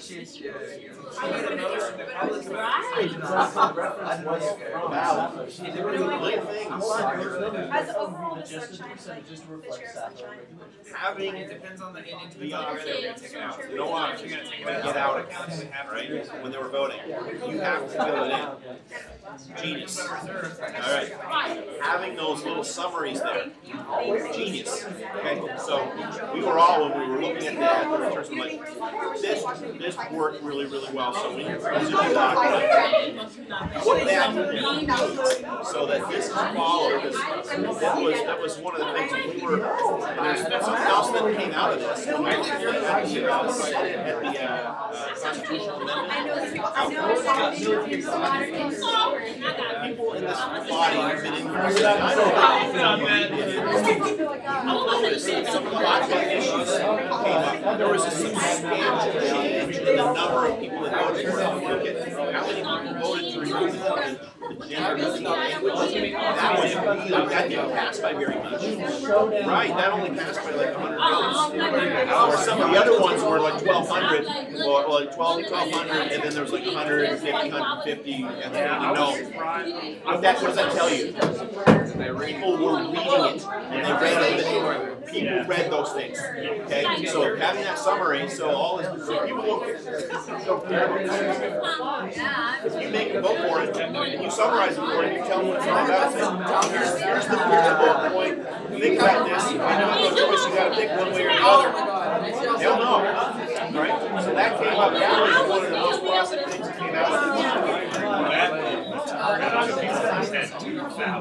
Well, I think there's a number of reasons for that, the pubbing it out and everything like that, but you had 9 races, right? If you have in the past, you've had like 3 races contested. If you have 9 races that are contested like that, then you're gonna get people that are gonna try out, and that's what happened, you know? There's a number of factors. I'm not Yeah. That's it is a good thing that we had so much food, so much engagement, so the pubbing out and all that. We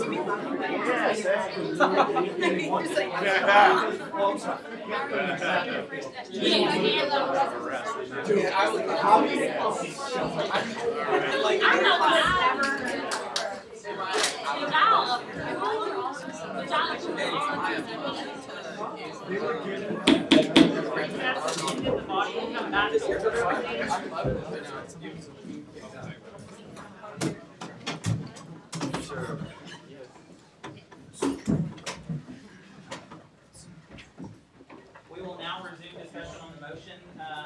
Vice President Burton has indicated that the Finance Committee has approved the allocation, so the motion now reads, the UCASGA allocate no more than $1,675 to Kappa Alpha Psi, all funds garnered from the SAPA account as approved by the Finance Committee. So discussion on the motion, Senator Farnum. I write an opposition, man, I was really hoping to not talk for a meeting, but I strongly oppose this, guys. I think that allowing an organization to come in and speak on behalf of being students, that's great, and that's what we're here for. However, to allocate them funds for a SAPA, for SAPA allocations, after this, we already approved SAPA, okay? We've already shipped those funds out. This would set such a dangerous precedent. There's no point in having SAPA if any organization can come in here and treat us like a personal piggy bank, okay? So it's not that I don't love organizations. It's not that I don't want these organizations to have events across campus. Obviously, those are going to benefit, the organization, but not only them, but the student body as a whole. It's just dangerous when you start throwing around this much money. I don't know if you guys noticed. Vice President Burton gave us out the SAPA funds earlier. Last time we spoke, that was about $190.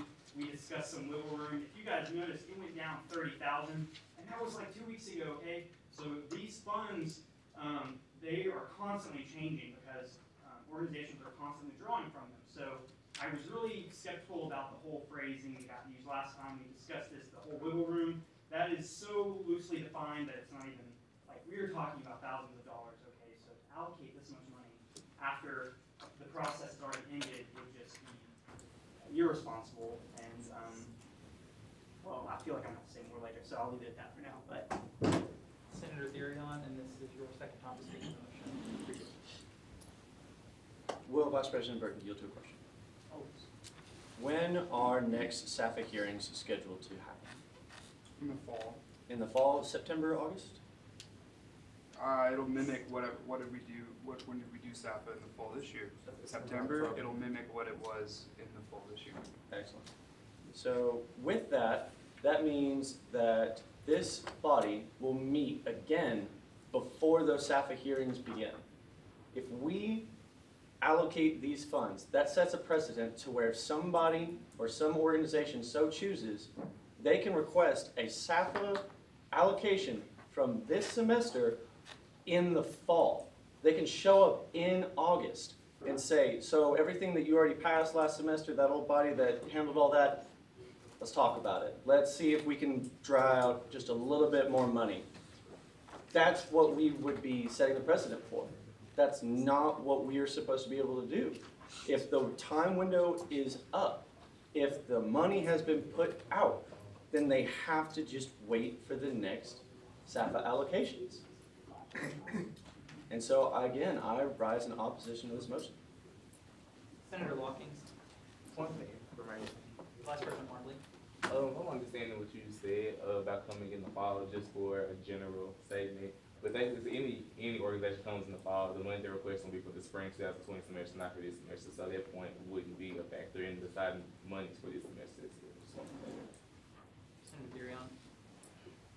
Will you yield to a motion? I mean, sure. Okay, so following up on that, so you're saying that after a certain time frame that they're no longer allowed to request for a certain staff allocation, right? And to my understanding, it should be April 28th once the system changes over to engage, because staff works on a semester by semester basis. So once that April 28th date passes by, the money wouldn't be available for this semester anymore, if I understand the system correctly. But yeah, but I do know for a fact when the fall semester rolls around, it'll be for the spring semester. Vice President Burton, will you But, clarify? I'll just clarify that April 28th date is purely just for the submission of payment requests for this semester. So for those that have received spring 19 budget allocations, they have to submit their payment requests prior or by the 28th because of the system. But for anybody who comes in the fall, if you were referring to, they'll be for a different semester, not for this semester. Okay. Senator Lockett. I am currently rising right now in neutrality, but leaning towards opposition, simply because I think Senator Little brought up a good point, as well as Senator Therion, and I'll try to reiterate those points. It's just that it is incredibly late in the semester, and I think that if these matters had been pressing, let's rephrase this. It's incredibly late in the semester, and I think that we should really think about allocating funds every time somebody asks for it. And you all know I was a champion and advocate of last time we allocated funds. But I do think that this time we need to sort of think about the process. We do have the SAFA process, and we have an appeal process, but I do think we need to be careful about allocating funds to every group that comes in and asks for it. Not saying that this is gonna set a precedent for that to happen.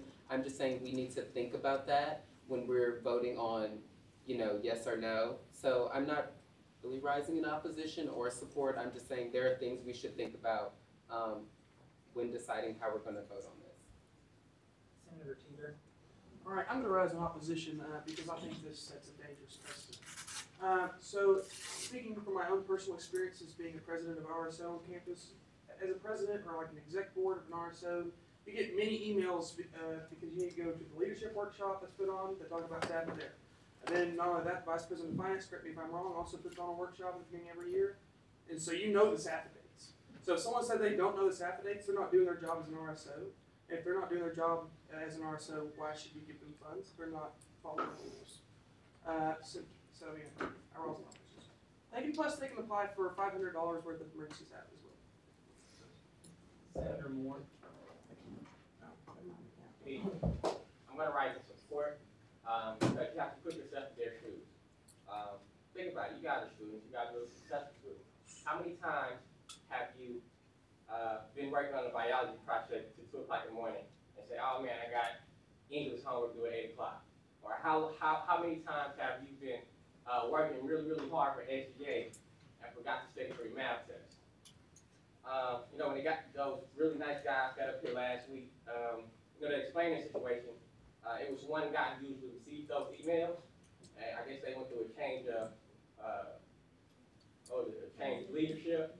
And these guys, I'm pretty sure I've heard they had a really good reputation across campus. So, you know, they didn't get up here asking money that was, you know, not for good use. So they had, you know, just a minor, insignificant miscommunication of one guy. I don't think it should affect the entire, you know, the entire fraternity. That's it. You know, I just, you got to put yourself in that shoe. They're human. It was miscommunication between one member, and the reason we voted in this legislative process. You know, they got up last, you know, they came last week. You know, they figured out what they had to do. So just because they're following the process, of course, it takes time. But that's why we voted this late. So in my opinion, put yourself in their shoes. It wasn't the whole organization was disorganized. I think they got a lot going on. You had the probate. I'm sure they got their other community service things they have going on. So think about you as a college student. They're working on all these things. They have the probate. They got the community service things going on. Oh man, guy is leaving. He didn't tell us that we need this money. Let's figure out what we need to do. And we're here voting on it for our last meeting. And I think we should support these guys because they support us. Senator Devon Moore. I rise in support of this because this organization, like many of you said, is a very active organization, has very good feedback from different students on campus, but I feel like I wasn't here last week for the presentation, so I really can't speak much on that. But I think this is here for not so as much mistakes, but you know, things that don't get communicated right, as Senator Moore said, and different things like that. And I think this is a resource that many people haven't used in the past, so a lot of people are in a big uproar about it, but I think it's here for a reason, so we should allow our SOs to use it. Senator Little. Will the chair of the staff committee, Senator Teeter, yield to the question? I'm not sure the Will the vice president Martin?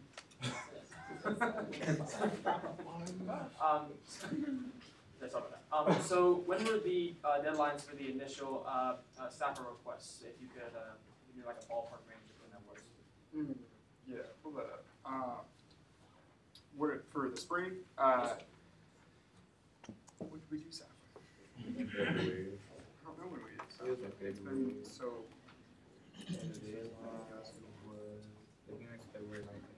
Yeah, February 19th were the hearings. So the deadline was that. So for this specific one, it was that week before, and then to sign up for the hearing time, it was that Friday before. Okay. And what about the deadlines for the SAPA appeals? That was just the 25th March. I think it was the 25th of March was the exact date. I don't have all of those. Okay, that's fine. Yeah. So the appeal. No, that's okay. So for the appeals for SAPA, they were about 2 or 3 weeks ago. And get this, I love Kappa Alpha Psi. I know a lot of guys who are in there. I've known the president a long time personally. He's a great guy. They're a great group of guys.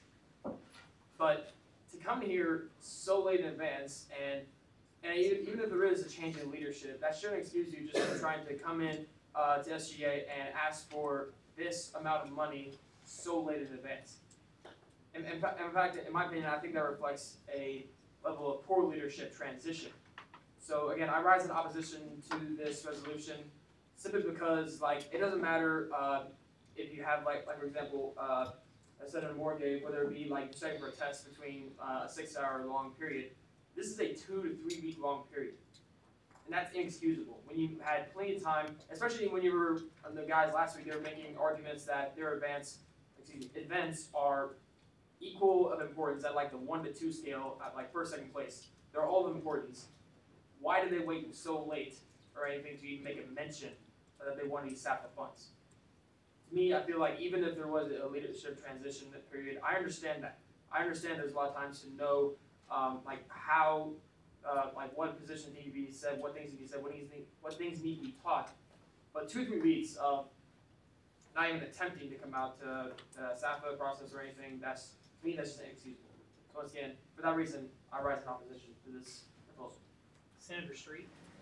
So I definitely rise in support of this. I think for obvious reasons, amongst like if you are in Greek life or if you are part of any organization on campus, there's sometimes miscommunication. Most of us are under the age of 22, 23, whatever. That doesn't make up for the lack of communication, right? Like everyone, you should be an adult, I get that. But you have to understand that like this spring semester, there's a lot going on. There's people graduating, there's people leaving. Sometimes there's miscommunication and we shouldn't take that as like, oh, well, they missed a deadline, we can't do anything. There's a reason why we have this body of students and we have this ability to like make a change and help out these students. They requested, I believe, $2,250, if that's correct, originally. And we are granting them, like, hopefully granting them 74% of that with that $1,675. That's 100% funding that conference that they have to be at to be a chapter on this campus. And I think denying them that amount of money and like a little bit amount of money to do each of their events is kind of like setting up that chapter for failure. I know that like at least in my sorority, I know we don't ask for money. We have to rely on funds from students who are on campus and paying dues. That's not how their organization works, and we need to understand that. Just because like our organizations and like our Panhellenic or some of our IFC Greek lives don't work like that, we have to take into consideration their organization and how it rolls and how it's like the process works overall, and that we need to kind of take a little bit of empathy whenever we're thinking about this situation, because as President Davis came in here and said, $10 might be $10,000 to some students, and like asking them to fully fund that conference that they are required to go to is kind of ridiculous in that like sense. And we need to think about that and think that you're a student and you're determining how this chapter is going to be on campus. That's how you need to be thinking about this, not a full-on, well, there was a date, they missed it, sorry. You need to empathize and think of them as students too. Thank you. Senator Sander, and this is your second time to speak on the motion. Okay, so I'm talking about the organization side of it, talking about the money side. So as students, every semester we pay $15.50 currently in a student activity fee, and that's where this money is coming from. This is students' money going back to students, and that's what SAF is for. And so this money should be going back to benefit students. Sitting in a bank account is not serving students. Senator Teeger, and this is your second time to speak. I moved the previous question. Second.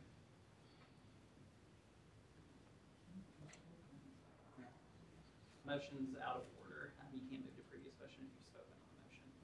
Senator Powell, or sorry, Vice President McGarity. Well, Vice President Burton, was your question? Do they have access to apply for emergency SAF, or is that only if you apply? No, so emergency SAF is reserved for new RSOs or those not at all exposed to the SAF process. And also, I rise in support of this because you have the capacity to help them. Our motto is students first, not SGA first. So Senator Powell.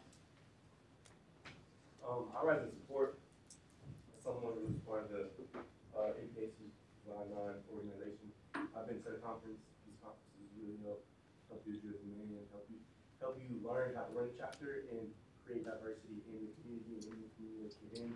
Also, we're not giving them full amount. She said we're giving them a need. It's hard. Like we're not like the IFC. We work differently. We don't have as many people in our chapter, so we have to do other things to get money in. I pay dues. They're like $400 some, and still we have to ask for more money to put on programs because it's hard. We don't work the same way. And I know them personally. Being known around campus and going around campus, being like one of the higher ups in campus with their chapter and stuff, it was embarrassing for them to have to come in and basically beg for money from us. And just that they put their pride aside, and that they came here and they're like, we really need this, and that they did have a mistake. I think that really speaks high about them and how they carry themselves, because they're doing this so then they can give back to everyone else in return. Senator Watkins, and this is your second time to speak on the motion. Okay, so I'll keep it brief. I am now going to actually rise in support simply because while I do think that we need to be careful about allocating money and these organizations need to recognize that we have these deadlines, we have the staffing process for a reason, as Vice President McGarity and Senator Bree pointed out, and Senator Sander, this money that we're pulling from is the students' money, it's not our money. And our motto is students first, and for this, Senator Sanders allocated this amount of money based off of how SAFA would have done it, which I think is incredible on her part, because it's not saying just give them all of this, it's give them what can benefit them. And if this is something that they need to stay institutionalized as a chapter on this campus, then I think it's something we should help with, because Greek life is an important part to campus, and it does a lot for students, especially in the NPHC community. There's been proven statistics for better retention in school and keeping those kids in school in the first place. So if this is gonna, decide whether or not they remain a chapter on this campus and their accreditation as a chapter, then I think we should fund it, because students first and they're students. Yes, they made a mistake. Yes, they should be talked to about that mistake, but at the end of the day, it is students' money. It's not SGA's money. It's not my money, and we should give it to them. Further discussion on the motion. Senator Weston. Thank you. So I just want to rise in support, and I'm sure most of the student body here rises in support. I just want to rise in support because basically, do we want to be known as people who chooses to excel our students or our constituents, or do we want to be known as people who chooses to block the door to people and deter them from doing better things in life? I think we should support this motion because when we choose to support it, we're choosing to support people and help other people excel in things that they want to do. It's better than just not doing anything. So with that, I just rise in support. I hope you do too. Point of information. Yes, sir. Senator. Is taking this money from the SAP account constitutionally allowed? Is there any place that says it's not? Not explicitly, but I'm just confused as to why we can withdraw from an account that has its own committee and process, whereas we have other accounts that are used for this type of thing. The finance committee has the authority, so as a committee, to say that expenditures can come out of these accounts, right? So the motion for the SAFA allocations is approved by the finance committee prior to coming to Senate, is it not? So they have the authority to draw on any of these accounts at any time. So it's just. Senator Little, this is your second time to speak on the motion. So, for those of the senators here who have so far voiced the opinion that they're in opposition of this proposal, I want to speak to everyone else that we are not trying to impede Kappa Alpha Psi's progression to being a better organization. We are not trying to impede them saying it's like, well, you missed the appeal, so too bad, good luck. We're not saying that. All we're basically saying is that like there are rules set out for SAFA for a reason, and also, never mind, I don't want to get into it. I don't want to get it. Never mind. Any further discussion on the motion?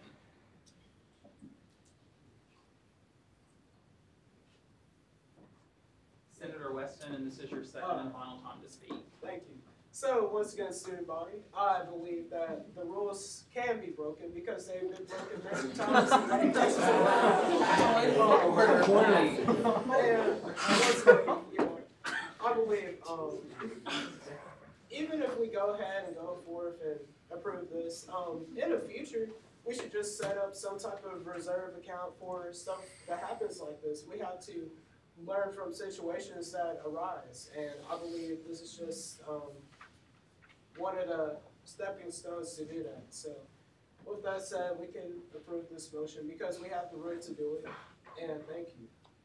Point of clarification, no money that we've allocated in the past has broken any rules, and allocating this money will not break any rules. Sorry. It's okay, it's why it's a point of clarification. Further discussion on the motion? Senator Van Bryne. So I heard that in this talking that they have to do this conference to be a part of the university, to be a chapter. So can I make an amendment to just fund the conference?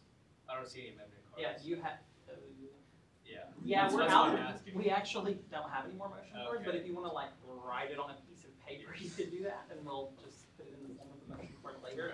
But you can make an amendment to the motion and increase or reduce the amount as you see it, and we would be discussing that as an amendment. Further discussion on the motion? Senator Devon Moore, and this is your second time to speak. Once again, I rise in support of this. I just, I want to reiterate what Rose was saying and Jamal was saying, student first. Vice President Martin McGarity and Senator Lockings. And, just really reiterate what they were saying. And I want us to, be more considerate of others. Because some people come here every Monday, and if it isn't something about their organization or something they've been a part of or something they even know about, they really rise in opposition, not to target anyone.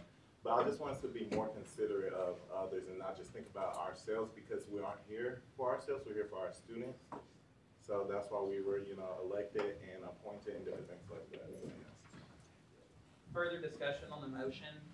Senator Johnson. I actually would like to rise in support of this motion. At first, I was opposed, but sort of echoing what other senators have said, these funds are paid for by students to go to students to be doing activities. they're really not serving any purpose in reserves or in just a bank account somewhere, like Senator Sanders said. I also like to bring up the point that next fall, this summer, we're all going to be paying these fees again. So we're going to be generating a whole new amount of money to cover the fees in the next semester, and the next semester, and the next semester. So unless you have a going concern issue about UCA as a whole, then there's really never going to be a time when we're not generating revenue from this fee, and we won't be able to provide SAFA funds to an organization. So I just want to rise some support. People, forget things. They had a turnover of management and stuff like that. I understand that it's irresponsible. It looks bad on them. But really, we don't have any power beyond what the students give us. And I would like for you to think about what would your students that you're supposed to be representing, how would they feel about this? Are they going to be benefiting from this? Do they benefit from being in organizations on campus? Earlier, Senator Lockings talked about how retention rates are higher whenever you are involved on campus. So I just think it's really good that we do encourage people to have this purpose on campus and be more involved. And in the future, maybe we'll tell them, please try to be a little bit more responsible about SAFA, because this might not always happen. Senator Patel. I just have a generic question. Would Vice President of Finance give me a question? What are the reserve accounts? What is the purpose of the reserve accounts? What does it do? So it's an account that holds funds that are rolled over from other accounts. So at the end of the year, GenOps, SAFA, emergency SAFA are cleared, and then they're refreshed with funds when the new fee structure rolls in every time period. So the reserve has been built up, and it's been constitutionally mandated, I believe, to not dip below 75,000. Am I wrong? I think it's 75. I think Mr. Pfaff did that a couple of semesters ago. So yeah, the reserve it can do anything. It just has to be 2/3 vote. It's just funds in the account. Senator Van Brunt. I move to amend the motion to only fund $1,000 for the conference crap out of stuff. Second.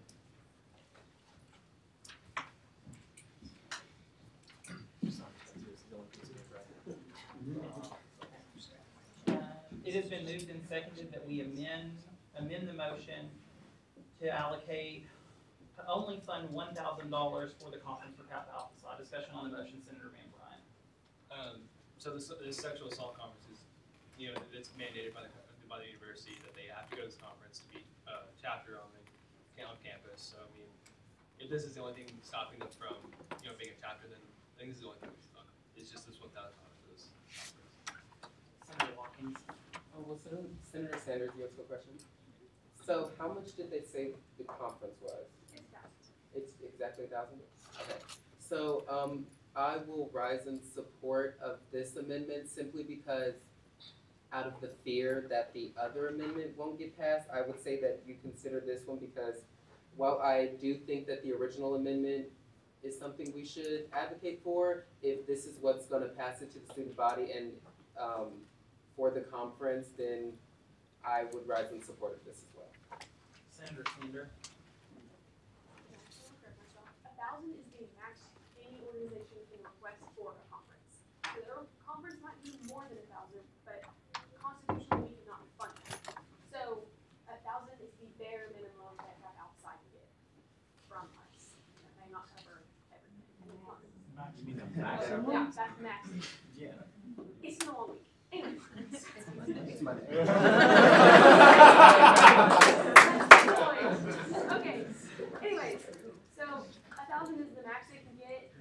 That's not including traveling. You can't fund that. That's not including food, lodging. That is registration fees for them, and that's it. And another point. All the other events that they were having was open to all students at UCA. It benefits everybody if you choose to go. It's not just their chapter. So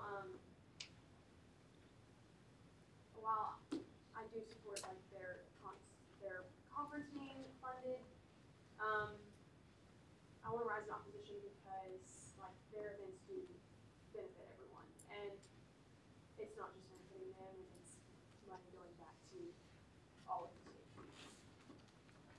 Further discussion on the motion, Senator Little. So I'd like to rise in support of this amendment to the this amendment. So first, I would just like to apologize to my fellow senators if I seemed a little heated earlier. I've had anger problems in the past. My emotions do tend to get the better of me at times. But the reason why I'm rising in support of this amendment is because previously I was unaware that this conference, one, was mandatory for the chapter to stay active on campus, and two is that concerning a sexual assault conference. So I do believe that supplying the $1,000 as mandated in our Constitution to the Kappa Alpha Psi is fair. It allows them to be a part of the UCA as well, to go to the conference, and I believe that this is a fair equal that we are setting out. Even though I do not agree still that it was super late, way after the deadlines, I do believe that we should give Kappa Psi leniency a little bit, in that we are supplying them as other senators have said, we are helping the students with their money that we have all paid for as well, not just a certain few, but we've all helped to contribute to this SAPA fund. So once again, for this reason, I'm rising in support of this amendment. Senator Spears. Yes. Senator DeBerto. If we were to pass this amendment for $1,000 and get it passed, would we be able to either later in this meeting or at the next meeting make a movement to request for more money?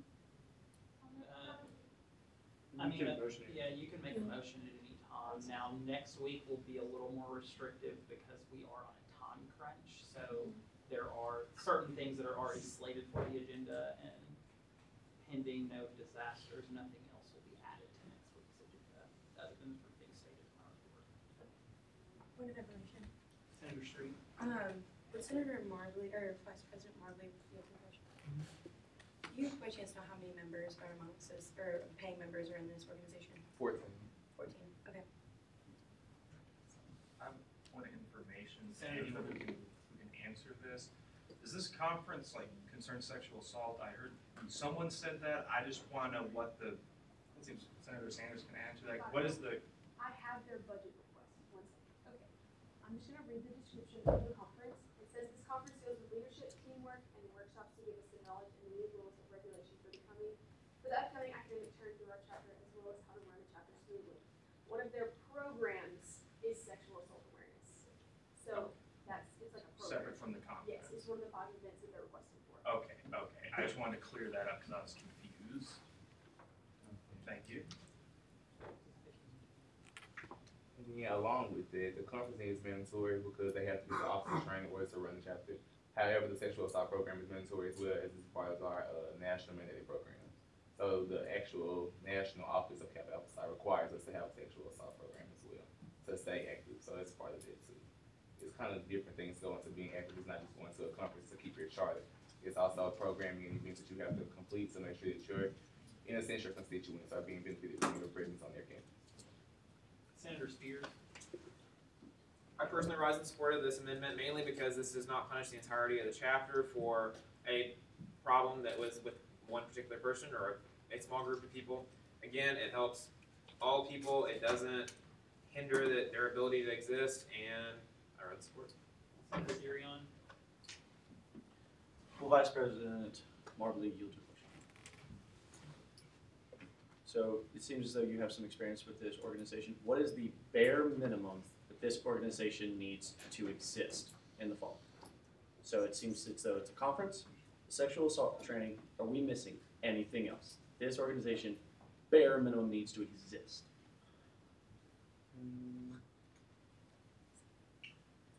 No, those would be the only two. The conference is definitely mandatory, and the sexual awareness program is mandatory to exist and keep our charter here on campus. And I'm not just experienced, I'm a member of this organization as well. Okay. With that, I rise in opposition to this amendment. I will be drafting an amendment myself to allocate specifically just for the conference and the sexual assault training. Senator Walking. Senator Street. At the first part of this, can I give a question too?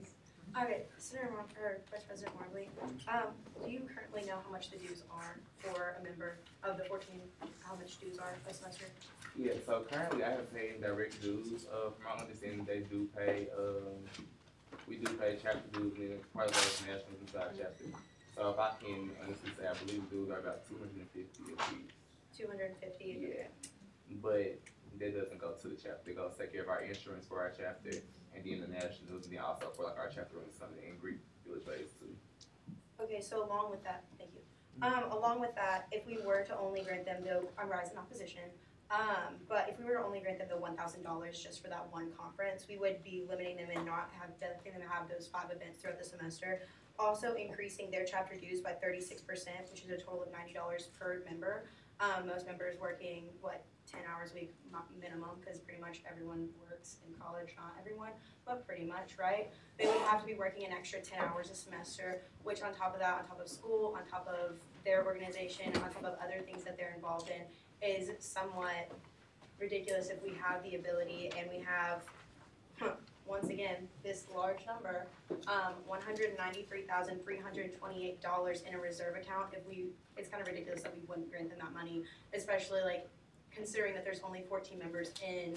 It's not like a different Panhellenic or our IFC organization where it's increasing the dues by $5. It's literally almost $100 to be exact. For anyone who's gonna kind of point that one out, $89.29. Like that's kind of ridiculous to expect a member to pay that. So, thank you.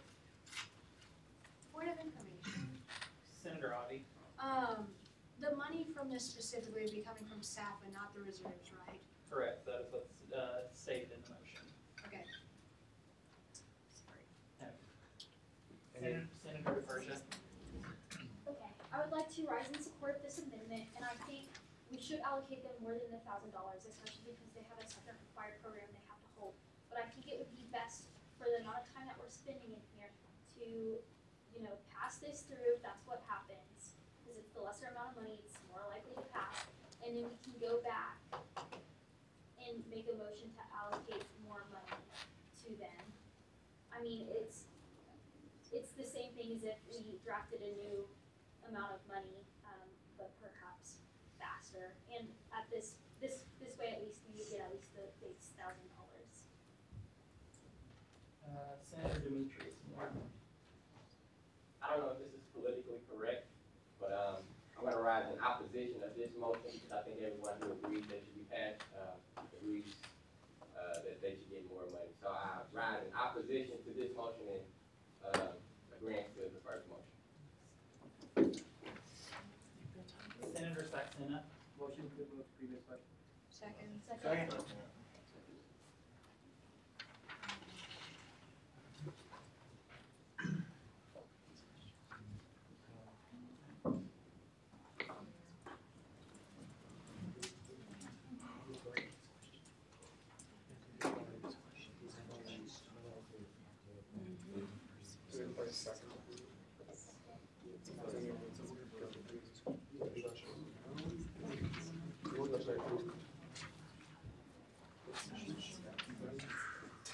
I move the previous question.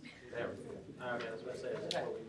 The previous question has been moved. Vice President Marshall, will you call the roll? So by voting to move the previous question, you are voting to end debate on this and go straight into a vote for this amendment. So it is not voting on the allocation of funds to Kappa Alpha Psi. You would be voting to end debate and vote immediately on reducing the amount from $1,675 to $1,000. Just so everybody's clear. So what you're voting on now is to end debate and go into a vote on this amendment. Roll call vote, Vice President Markley. What's on? Beavers? Brady? Hill? Yes. Chief? I'm sorry. No. No, you're fine. DeLuca? Yes. DeFertia? Yes. Farnham? Abstain. Graham? Yes. Hall? Yes. Ivy? Yes. Johnson? Yes. Kilgore? Lillard? Yes. Locking? Yes. Marvin, abstain. McGarry? Moore? No. Moore? Yes. Murphy? Yes. Patel? Yes. Powell? Yes. Archidani? Yes. Sander, No. Texana, Gabe, No. Stefan, Yes. Spears, Yes. Street, Yes. Teeter, Yes. Durian, Abstain. Triple, Yes. Van Brunt, Abstain. Wesley, Weston, No. With 20 yeses, 9 nos, and 5 abstentions, the motion to previous question passes. So it has been moved and seconded that the UCASGA amend the motion to only fund $1,000 for the required conference for Kappa Alpha Psi. Roll call vote, Vice President Martin. So keep in mind, you are voting to reduce the amount from 1,675 to 1,000. So if you vote yes, you're voting yes for $1,000. If you vote no, you're voting against the amendment of $1,000. And then after this vote, we'll vote for 1650. We'll resume discussion. All right. Yep. what's Stu?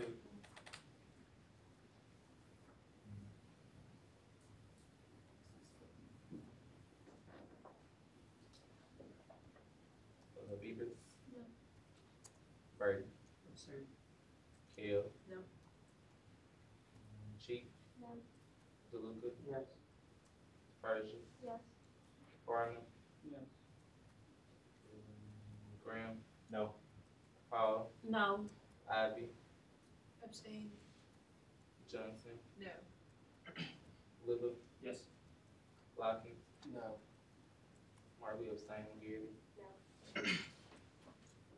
Moore? No. Moore? No. Murphy? No. Patel? Yes. Powell? No. Ramchadani? Yes. Sanders? No. Sexton? Yes. Skate? No. Stephon? Abstain. Spears? Abstain. Street? No. Teeter? Yes. Durian? Abstain. Tribble? Abstain. Van Brunt? Abstain. Wesley? No. Weston? No. With 8 yeses, 17 nos, and 9 abstentions, the amendment to the motion fails. We will resume discussion on the original motion, which is to allocate no more than $1,675 to Kappa Alpha Psi. So discussion on the motion. Okay, Senator Durian. Move to previous question? What? Do what? You can't move to the previous question unless you've been recognized by the chair. All right, hand the motion card. You don't have the motion to this. No. 1330? Where's your Cron. motion? Okay. You need to read the motion first. Yeah. It has to be. All right. I move that SGA amend the allotted amount to $1,330. Second. It has been moved and seconded that the SGA amend the allotted amount to $1,330. Discussion on the motion, Senator Durian. Trying to meet you in the middle. I'm gonna negotiate anywhere I possibly can. And I think this is a reasonable negotiation. I'll do what I can. For this organization to stay afloat, to be here in the fall, they need to do 2 things. Sexual assault awareness training, go to that conference. That is what I'm willing to fund. That is what I think this body, at a minimum, should be able to fund, but I honestly think it should be the exact amount it should fund. They failed, their leadership failed. This is time for them to learn. This is a time for them to regroup, reset, refit, and apply during the fall for more SAFA funding. They can come back with a vengeance in the spring. But for the fall, I want them to just exist. Further discussion on the motion, Senator Watkins. So I rise in support of this amendment and in nicer wording. Senator Durian's very blunt. I think that it's not about them just existing, but I do think we need to recognize they did make a mistake. This is a learning experience for them. We should, this conference and this program is required for them to stay on campus, so I think we should fund that. However, us just funding that is the learning curve for them. So they will learn from this and they will know that yes, we recognize that there was a mishap in leadership and communication, but also we cannot console every mistake that an organization makes within their leadership. So us funding their required programs, I believe, is something that we can do and we should do because it's for the betterment of their chapter. But I do think that the amended amount is better because it also gives them that learning curve that we do have a process for a reason. Senator Demetrius Moore. Good evening. I'm gonna rise in opposition for the simple fact the $1,650 isn't the full amount that they asked for, so I agree that they're not getting what they asked for. And I thank you for your input, but it's not about just one senator. I think we've all pretty much voiced our opinions and our votes, so I oppose. Senator Skate. Further discussion on the amendment? Senator Weston. Thank you. I think I've spoken enough already. I just want to yeah, thank you. I just want to basically clarify, or not, I don't know the right words at the moment, but I just kind of want to just reiterate, if we can give $1,330 something, we might as well just get the full amount. It's only like $300.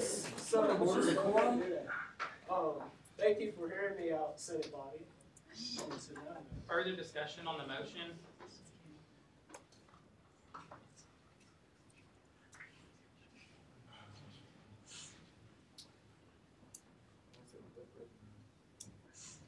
Senator Van Bryant. So the conference and the sexual assault awareness training, I thought was the same thing. That's why I had $1,000. Thank you guys for denying that because I want them to be on this campus. I don't want them to, not have a chance to come back and go spring and apply for SAFA. But I rise in support of this motion simply because this is a learning curve and they need to work on their leadership skills, obviously. So I rise in support of this. Senator Little. Well, Vice President Burton, you'll do a question? What? Yeah. So, considering that one of the requirements for Kappa Alpha Psi is a conference, and we are constitutionally not allowed to give more than $1,000 for a conference, with the amount that's being discussed right now, the $1,300, are we able to give that exact amount? Because I'm not sure if the sexual assault program is technically like categorized as a conference or not. I mean, the conference is $1,000. We would give $1,000 to the conference, and then whatever money is used for the assault program would just be that. It would be under a different. Okay, that was just more important than official. Yeah. Senator Story. I rise in support because I think that like allowing them to have only the conference and the sexual assault awareness program, we are telling them that first they are part of the student body. We care about them. We don't want the chapter. We want the chapter to stay active on campus, and secondly, they need to do their best to respect the deadline.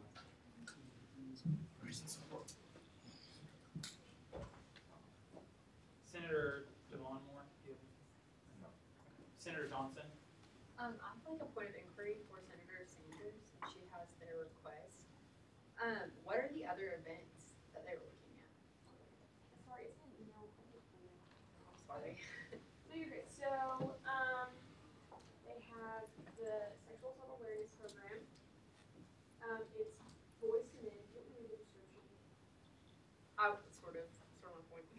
Okay, so Boys to Men is a program that the chapter holds annually to bring young men out and teach them life skills such as interview skills, proper attire, and how life really is, and how to deal with bumps on the road you may have. And then there's Game Night, and it's just a way to bring not just the Greek community, but the UCA community as a body together to bond over games. The DJ is there to play music, and the flyers are there to be able to get the word out for a strong support system. And then there's Meet the Noops, which is a concert/social event.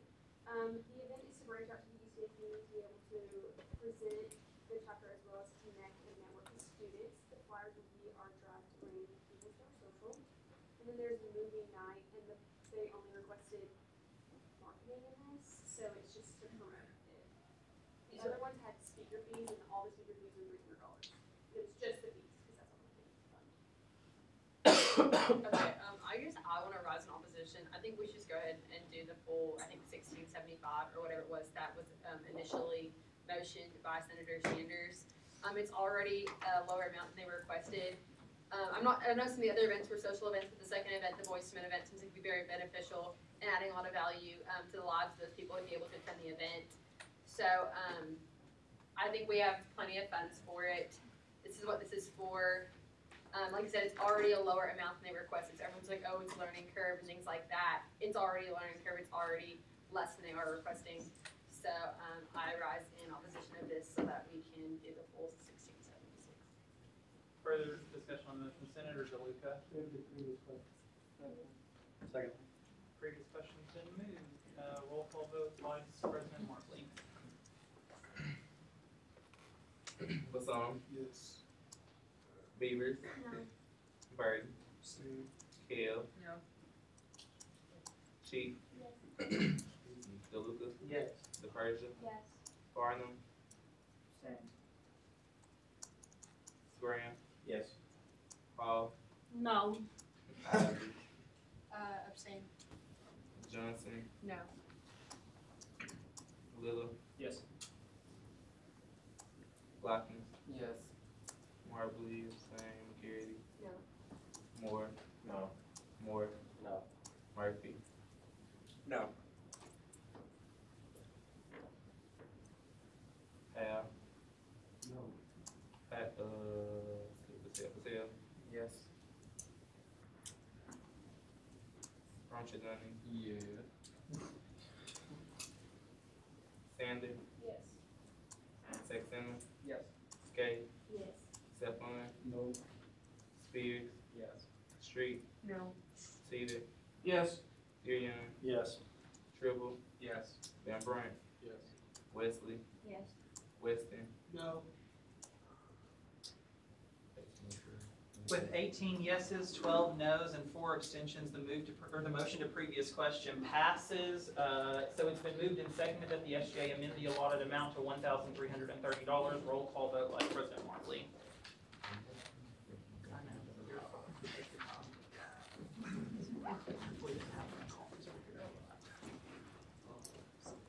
And for the sake of transparency, I'm making the column to calculate you all's votes.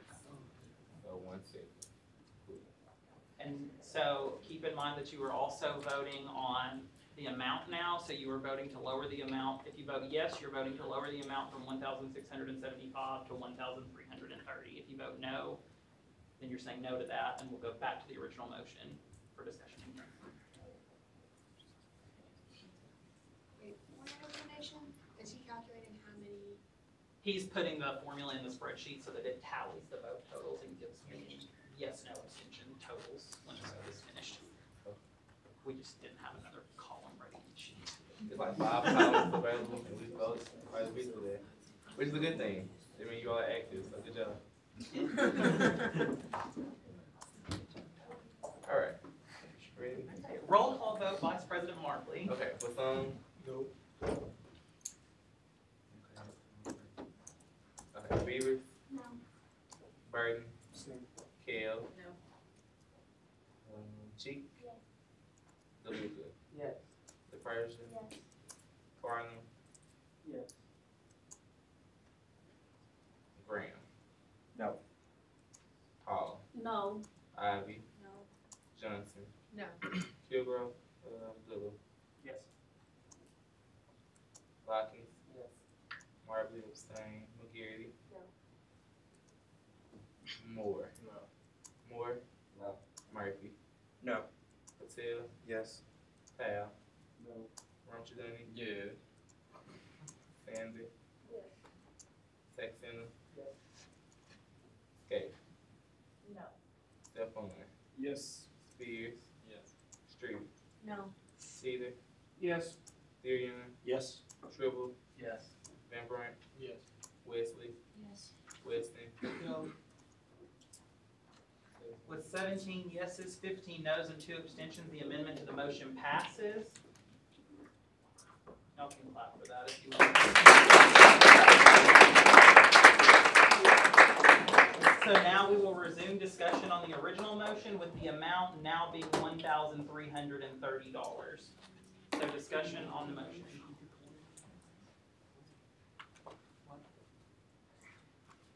Senator Farnham has his hand raised. Senator Farnham.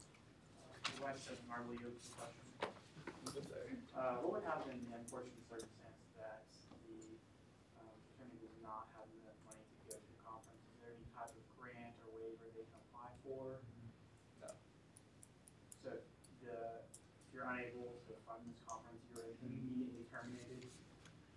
Yeah, that's some stuff that I'm not familiar with, like just all the way accessible to with my knowledge, but to my understanding, the way the process does work is if we don't attend the conference, then our Providence Postmark, which is the person over the entire region, they reach out to our Postmark, which is the president for our chapter, and they go through a different process to discuss those details. But from my understanding and my knowledge of other chapters around the region, that it is possible for us to come in active from not going to our training, because our officers aren't necessarily trained or qualified to hold their position. Correct. There's no probation period or anything like that? Yeah, I'm not aware of, to be completely honest. Thank you. Further discussion on the motion? Okay.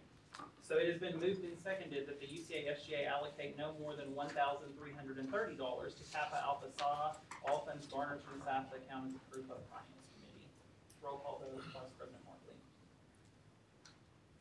Basson. Yes. Beavers. Yes. Burton. Kale. Yes. Chief. Yes. DeLuca. Yes. DePersia. Yes. Farnham. No. Graham. Yes. Hall. Yes. Ivy. Yes. Johnson. Yes. Phillip. Yes. Lapham. Yes. Marbley abstain. McGarity. Yes. Moore. Moore. Yes. Moore. Yes. Murphy. Yes. Patel. Yes. Powell. Yes. Rumchadam. No. Sanders. Yes. Saxena. Yes. Skate. Yes. Stephon. Yes. Spears. Street. Yes. Teeter. Yes.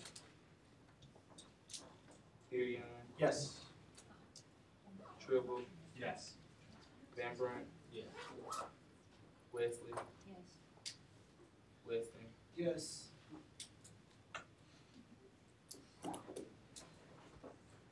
With 30 yeses, 2 nos, and 2 abstentions, the motion passes.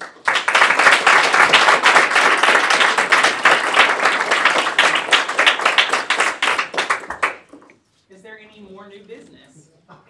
Senator Tribble. I move that the UCASGA approve April 17th and 18th as the dates of the senior class president runoff elections. Second.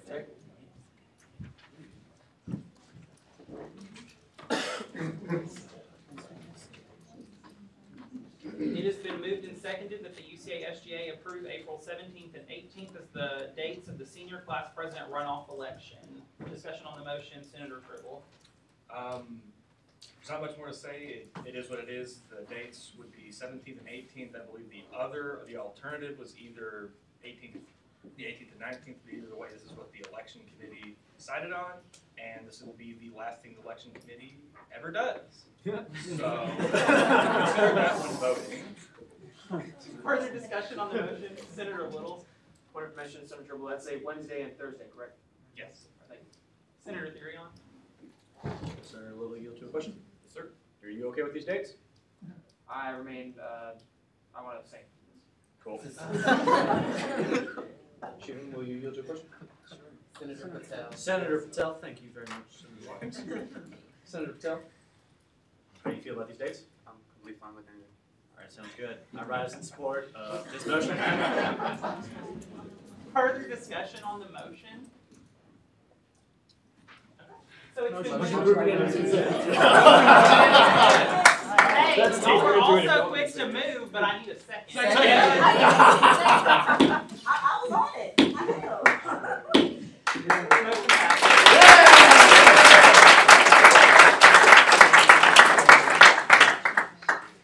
Is there any more new business? Vice President Burton.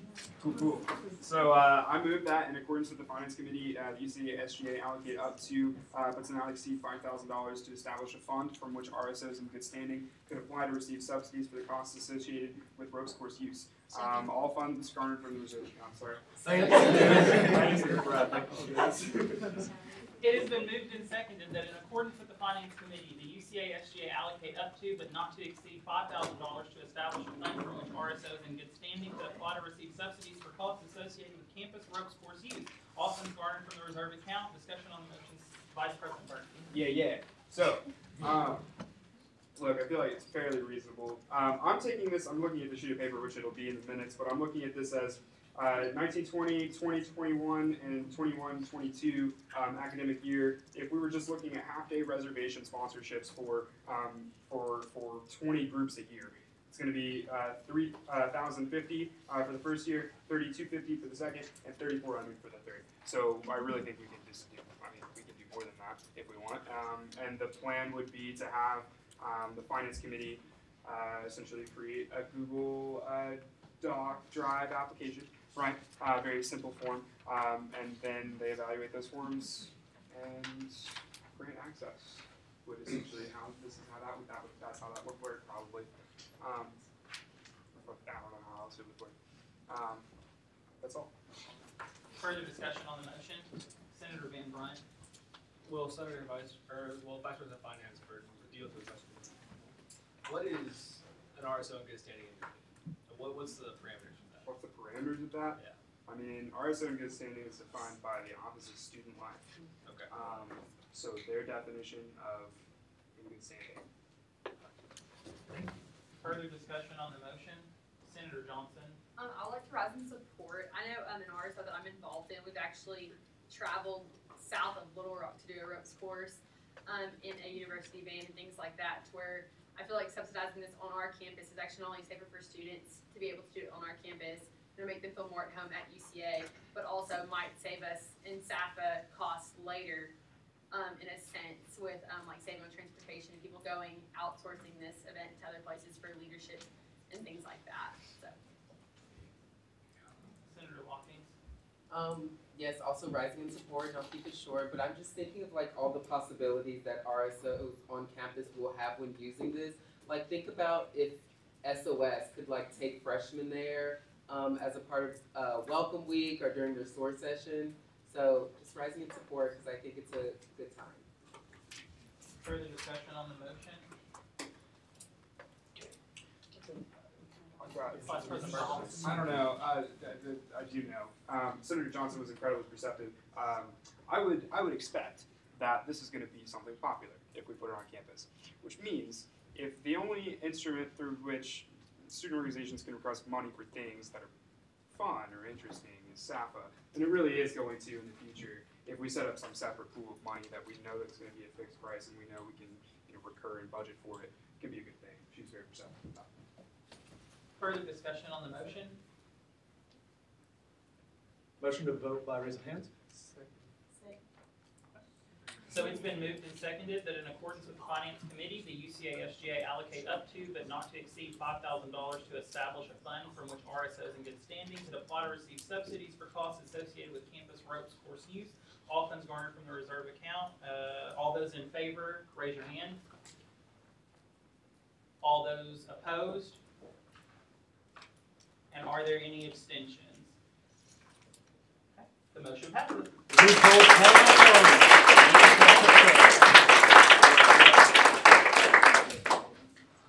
Is there any more new business? Are there any announcements? Senator Watkins. This isn't really an announcement, but I just want to thank our Ideal page again for sitting through such a long season.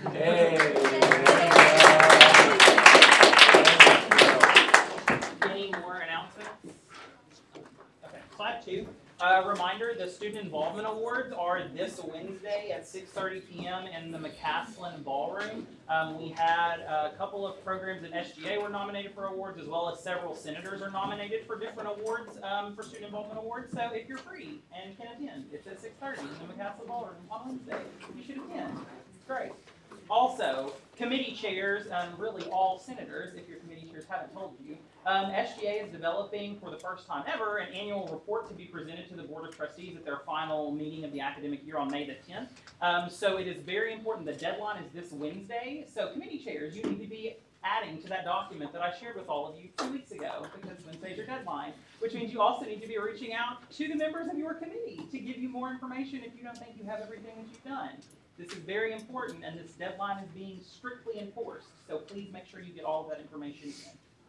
Okay. Michelle? I had a quote, and I'm sure y'all ready to get out of here. I want to commend y'all for an excellent meeting and for your demeanor the whole time you debated. It was very well done. And you didn't try to rush it, really very well. So I was listening to a podcast over spring break while I was driving many miles, and Dr. Phil was who I was listening to. Very wise man. But basically he said the difference between a dream and a goal is accountability and a timeline. And there's a great deal of truth to that. We can talk about things or we can actually do things. And if we do things, we're holding each other accountable, which is what you've done tonight. And we also set timelines. So I say that in that that's kind of funny to do that at the end of the year. But leaders are people that know that leadership continues. There's never an ending. Your semester may be over, but leadership isn't. Okay? The one thing I've learned just turning 60 is that life is a series of first acts. Life is a series of beginning new chapters. So this doesn't end anything for you. This is just part of your journey. So hopefully you've learned a lot this year. I know I continue to learn. And hopefully you'll have a next chapter, whether that's SGA again or a number of other things on this campus. But the goal is to continue your leadership. Thank you.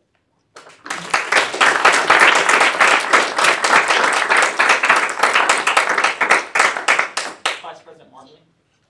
I hate to speak after that. It was so wonderful. Go ahead. Whoever has the other sign-up sheet, I need that. So make sure it returns to me, please. And then if you haven't voted, I mean, recess is a great time to do so. So if you haven't, please vote and give me those. So, you know, we can go ahead and get those things sorted. Thanks. Any other announcements? Senator Diversion. Thursday, 7 p.m. Right, 7 p.m. Mental health speaker, be there, be square. Any other announcements? Okay, I have one more, or two more. I need Senators Patel and Little to stay behind for a minute because we have to discuss the runoff election. Also, where was I going? Oh, next week's meeting. So just as a reminder, the only 3 action items we are considering are an Earth Day resolution from the Sustainability Committee, ratification of the Student Advisory Committee's report for spring 2019, and a presentation and potential motion from Vice President McGarity or any of the senators that have been working on the gazebo project. So if you have something else that you feel needs to be considered, you need to let me know before you leave the building tonight, or it cannot go on the agenda because we are pressed for time next week. With that, when we conclude business next week, before we transition to the McCaslin Ballroom, for those of you that are graduating seniors, you also have the opportunity as your final hurrah in this room. You may pass on or issue a challenge to the body moving forward, to the organization moving forward, or express what your sentiments have been like serving on SGA this year. That is completely optional. You don't have to do it, but you're more than welcome to. So, Senator Teeter. Is there a PR meeting? Thank you, PR. Senator Little. So the attire for the final 6 p.m. ceremony tomorrow, next week, that's business formal, correct? Yes. Any final announcements? Senator Spears. We have a very brief sustainability meeting, just to go to the lunch. Any other announcements? Advisors, do you have anything else? Okay, this meeting is adjourned. Oh,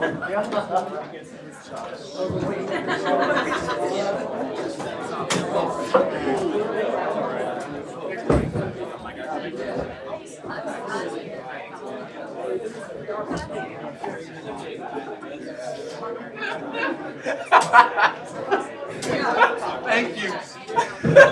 That's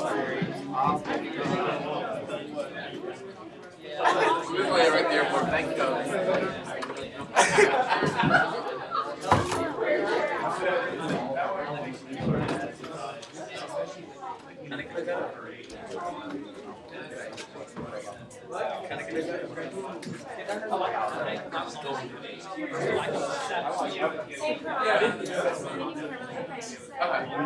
then I'll trot on over to our place. Just for you. No problem.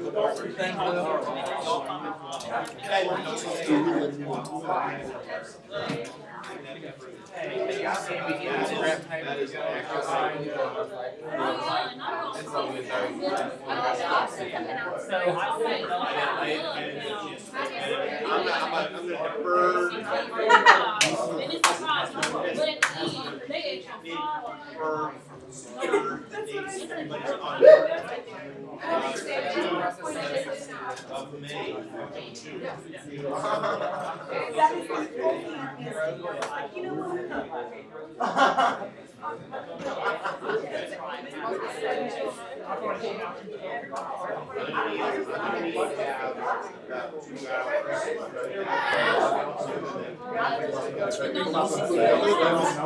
They're like, really only got $100 off. My ass works 2 jobs and still can't afford my lunch. So 2 jobs. 2 jobs.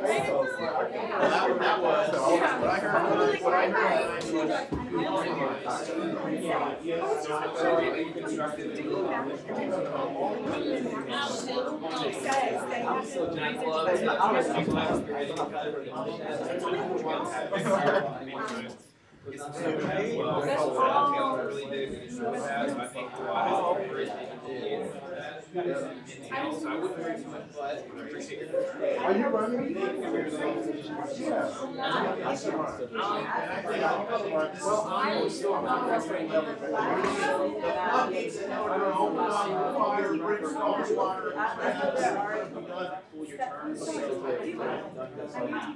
Yeah, so I'm gonna right. I'm just realizing Yeah.